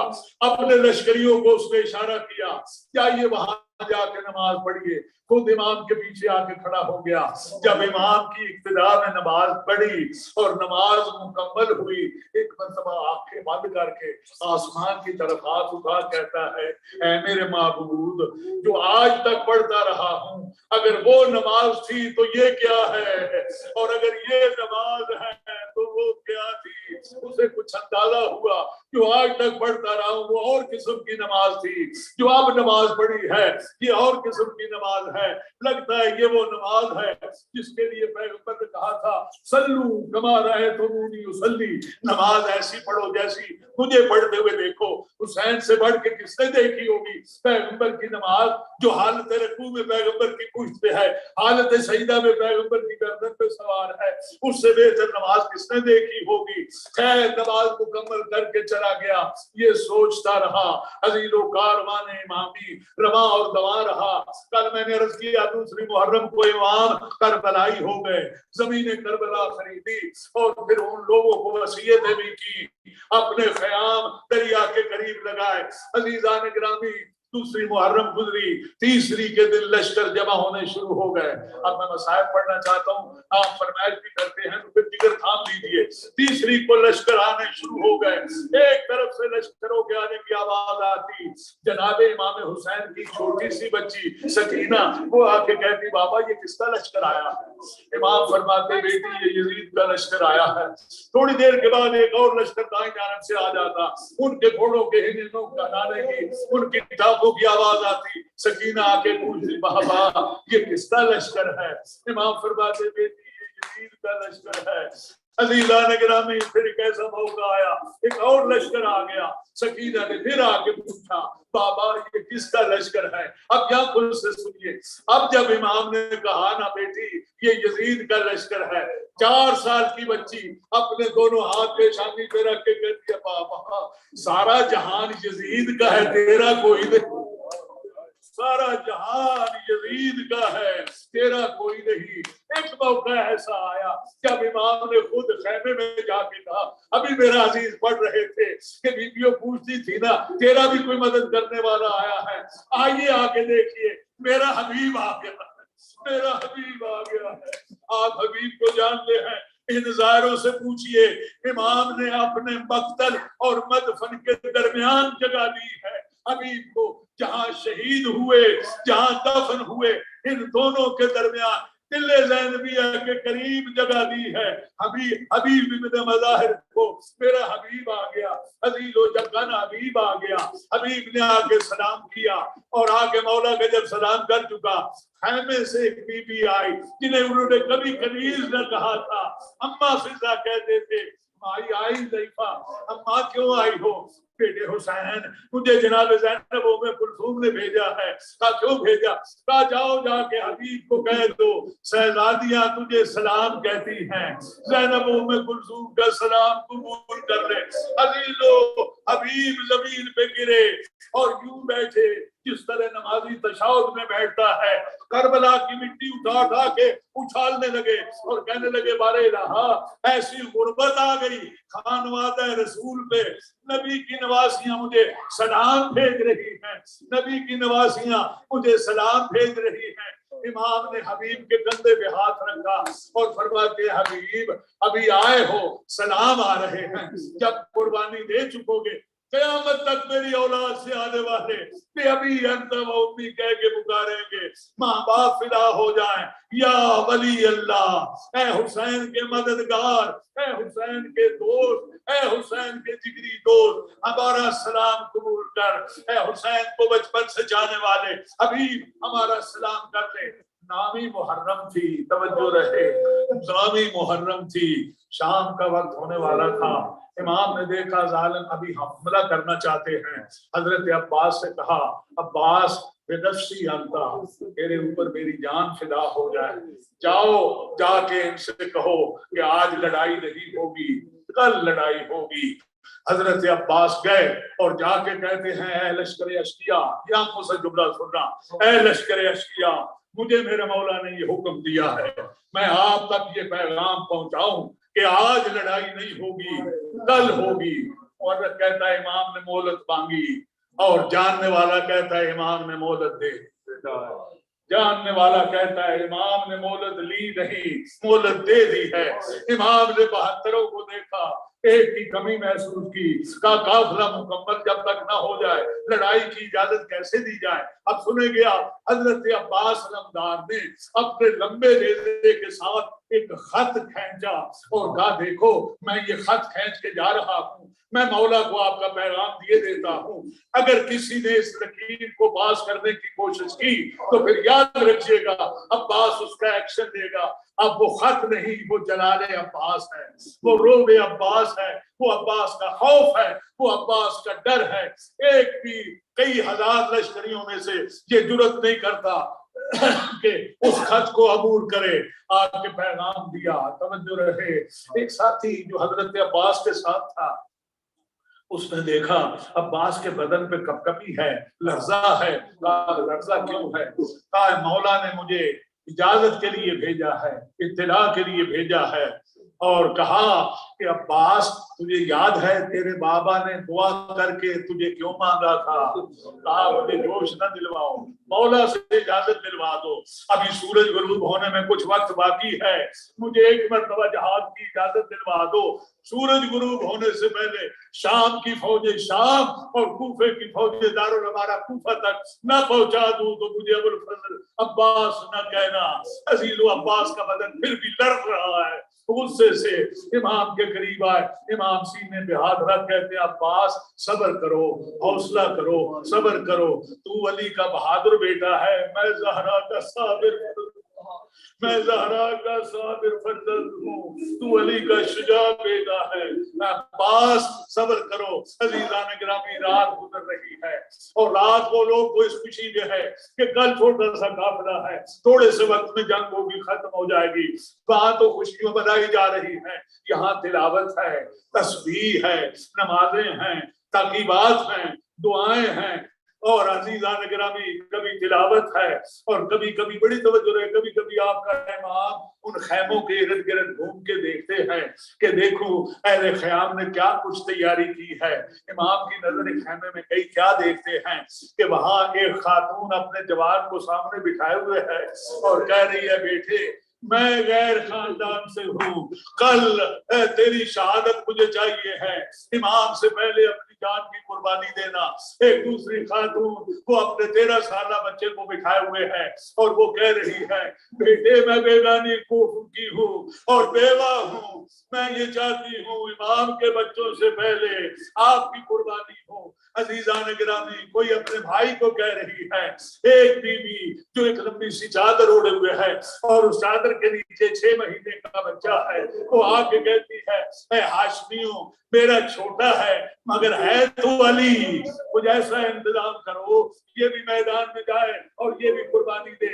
جگر تھام کے جملہ سنیے گا عزیزان گرامی، بڑی توجہ رہے، امام ایک ایک خیمے کے قریب سے گزرے اور ان بیویوں کے اس جذبے کو دیکھا اور بڑی توجہ رہے۔ آپ حضرات کی جہاں جہاں تک آواز پہنچ رہی ہے، رات گزر رہی ہے، جب رات کا پچھلا پہر ہوا ادھر آپ حر کو دیکھیں، وہ ساری رات خیمے میں ٹہل رہا ہے، اس کا ایک غلام تھا جس کا نام ہے مہاجر بن اوس، اس نے ایک مرتبہ دامن پکڑ کے کہا حر اگر مجھ سے کوئی پوچھے کہ یہ جو کیپٹل ہے کوفہ، اس میں تجھ سے زیادہ، یہ جو صوبہ ہے کوفہ، اس میں تجھ سے زیادہ بہادر کوئی نہیں، میں کہوں گا کوئی عرب حر کے مقابلے کا بہادر نہیں، مگر میں تو دیکھ رہا ہوں کہ تیرے اندر جو دل ہے وہ کام رہا ہے، وہ دھڑک رہا ہے، یہ کیا پریشانی ہے، کیا مجبوری ہے۔ اپنے غلام کے ہاتھ پکڑ کے کہا اے غلام، اے محسن مہاجر، تجھے پتہ نہیں میں دیکھ رہا ہوں ایک طرف جہنم ہے ایک طرف جنت ہے، بیچ میں یہ ہے، اسی کو صراط مستقیم کہتے ہیں، میں اسی پہ چل رہا ہوں، اگر ایک قدم ڈگمگائے گا دوزخ میں چلا جاؤں گا، ایک قدم ادھر ہوگا جنت میں چلا جاؤں گا۔ عزیزو حر کا یہ بیان سننا تھا، حر کی ایک چھوٹی سی بچی آ کے اپنے باپ کا دامن پکڑ کے کہتی ہے بابا یہ جنت اور جہنم کے فیصلے بعد میں کرنا، پہلے ان لوگوں کے خیمے کی طرف توجہ کر جہاں چھوٹے چھوٹے بچے کہہ رہے ہیں العطش العطش، ہائے پیاس ہائے پیاس ہائے پیاس ہائے پیاس کر کے چیخ رہے ہیں، یہ پانی ہماری وجہ سے ان پہ بند ہوا۔ اے حر دیکھ یہ بچے کون ہیں۔ عزیزان گرامی حر نے اپنے بیگم سے کہا، اپنے بیٹے سے کہا اور اپنا سامان باندھا اور لے کے چلے ہیں امام کے خیمے کی۔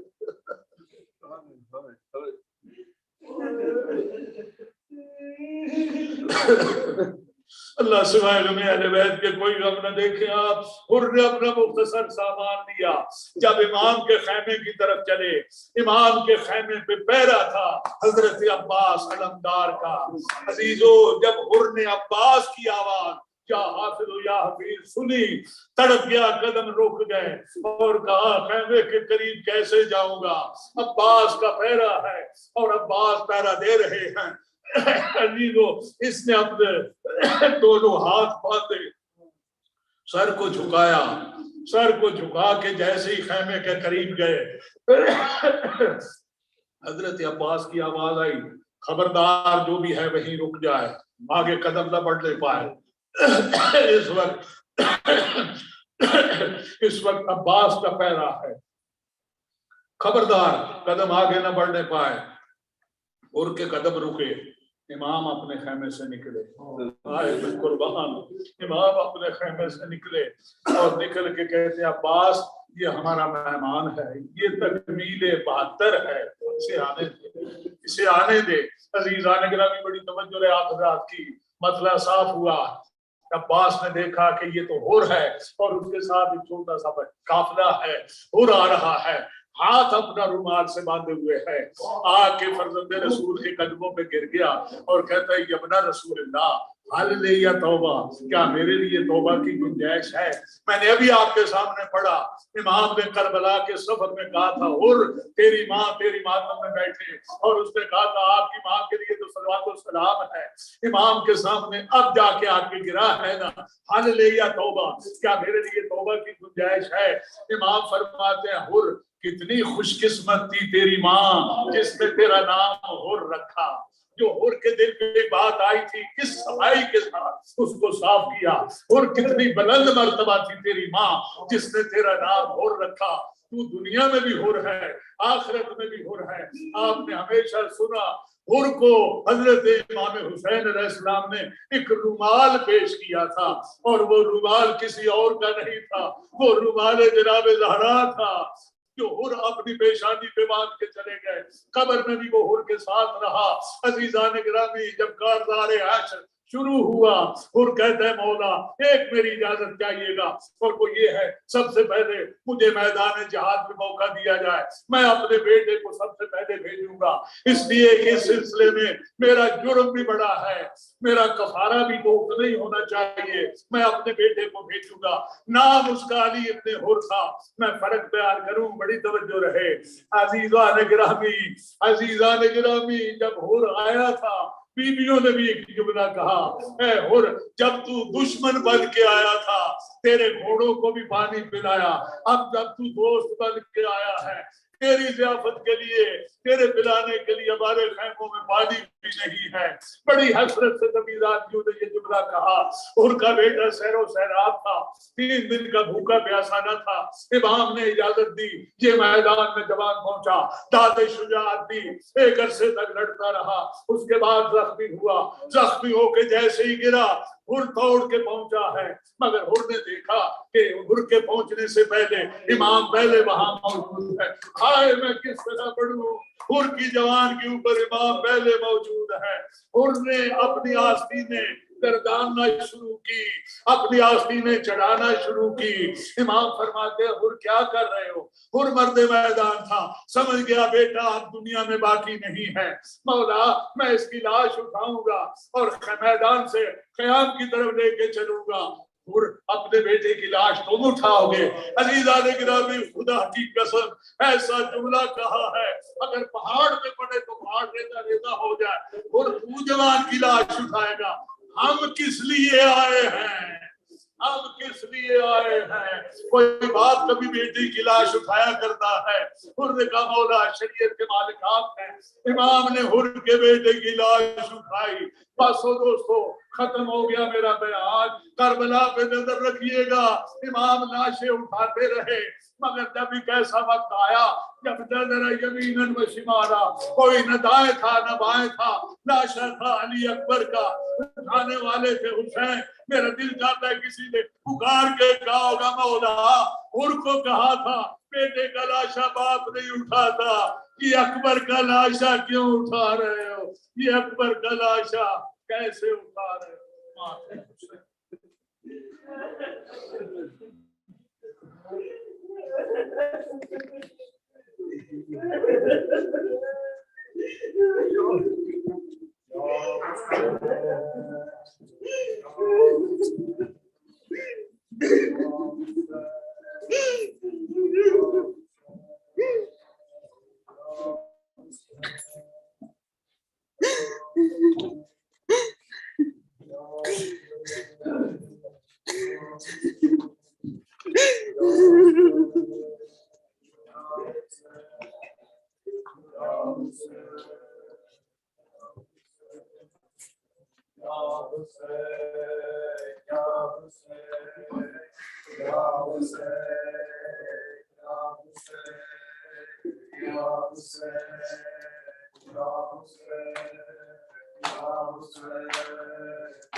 کربلا جاری ہے کا پرسا ہے لہو رنگ عزاداری ہے کربلا جاری ہے کوئی ماتم کوئی سجاد کی سالاری ہے کربلا جاری ہے کوئی سجاد کی سالاری ہے کربلا جاری ہے لہو رنگ عزاداری ہے کربلا جاری ہے لہو رنگ عزاداری ہے کربلا جاری ہے لہو رنگ عزاداری ہے کربلا جاری ہے شہر کا پرسا ہے لہو رنگ عزاداری ہے کربلا جاری ہے صبح بڑھتے ہوئے نوحہ ہے نکلتا سورج آج آتی ہے تمہیں راہوں میں ڈلتا سورج ہے وہی جو وہی شان کیا ساری ہے کربلا جاری ہے پرسا ہے لہو رنگ عزاداری ہے کربلا جاری ہے پرسا ہے لہو رنگ عزاداری ہے کربلا جاری ہے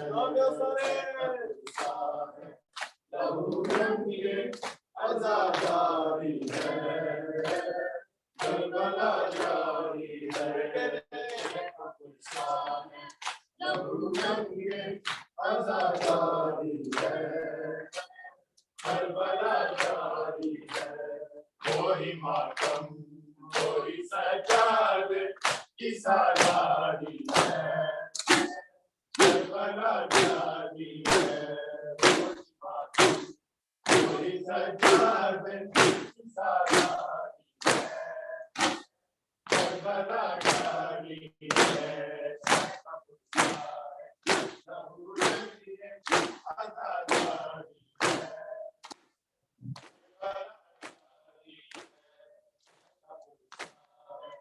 لہو رنگ عزاداری ہے کربلا جاری ہے لہو رنگ عزاداری ہے کربلا جاری ہے شہر کا پرسا ہے لہو رنگ عزاداری ہے کربلا جاری ہے دیوے کی تجھے ہم لائے پروان حسین ہاتھ کے پیچھے پہر کی آواز حسین ہر ایک صدا میں یہ صدا باری ہے کربلا جاری ہے لہو رنگ عزاداری ہے کربلا جاری ہے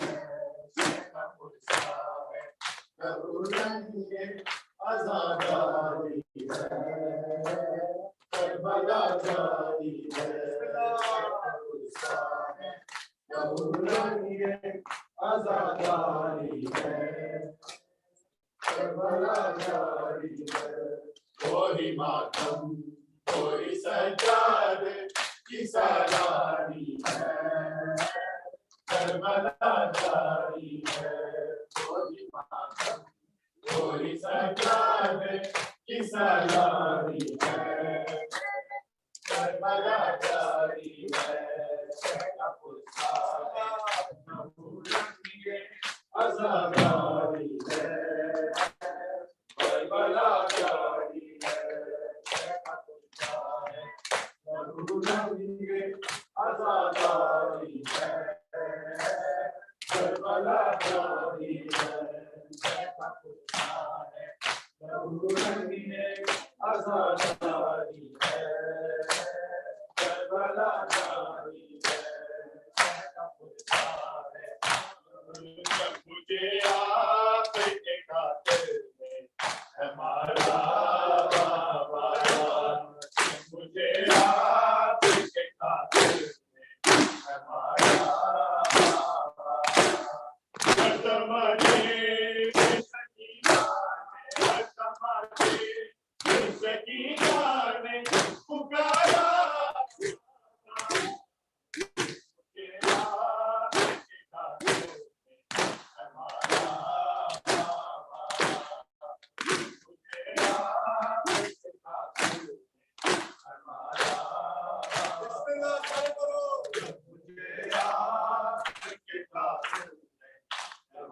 السلام علیکم یا نبی اللہ، السلام علیکم یا رسول اللہ، السلام علیکم یا حبیب اللہ، السلام علیکم ورحمۃ اللہ وبرکاتہ، السلام علیکم یا ابا عبداللہ، السلام علیکم یا رسول اللہ، السلام علیکم یا امیر المؤمنین بابا السید الوسیع، السلام علیکم یا فاطمۃ الزہرا سید النساء العالمین، Assalamu ala al-Hussain wa ala Ali ibn al-Hussain wa ala awlad al-Hussain wa ala ashabi khususan Sayyidi wa Mawlaya Abul Fadl Abbas ibn Amir al-Mu'minin. Assalamu alaikum wa rahmatullahi wa barakatuh. Assalamu alaikum ya gharib al-ghurwa bayn Madar Sultan al-Ajam Ali Musar al-Radha al-Qadha wa rahmatullahi wa barakatuh. Assalamu alaikum ya Mawla ya Sahib al-Asr wal Zaman Sayyidi al-Aman al-Aman al-Aman Assalamu alaikum ya Khalif ar-Rahman assalamu ya Imam al-Insi wal Jan Ajalallahu ta'ala farajak wa sallallahu makhrajak wa dhuhurak wa rahmatullahi wa barakatuh. Bismillahirrahmanirrahim. Allahumma kulli waliyaka salawatuka alayhi wa ala fi al-isani wa fi kulli islam wa waliyan wa hafizan wa qa'iman wa nasiran wa dalilan wa a'inan hatta tusbinahu al-zakat وَمَتِّعَهُ فِيهَا تَبِيًّا بِرَحْمَتِكَ يَا أَرْحَمَ الراحمين.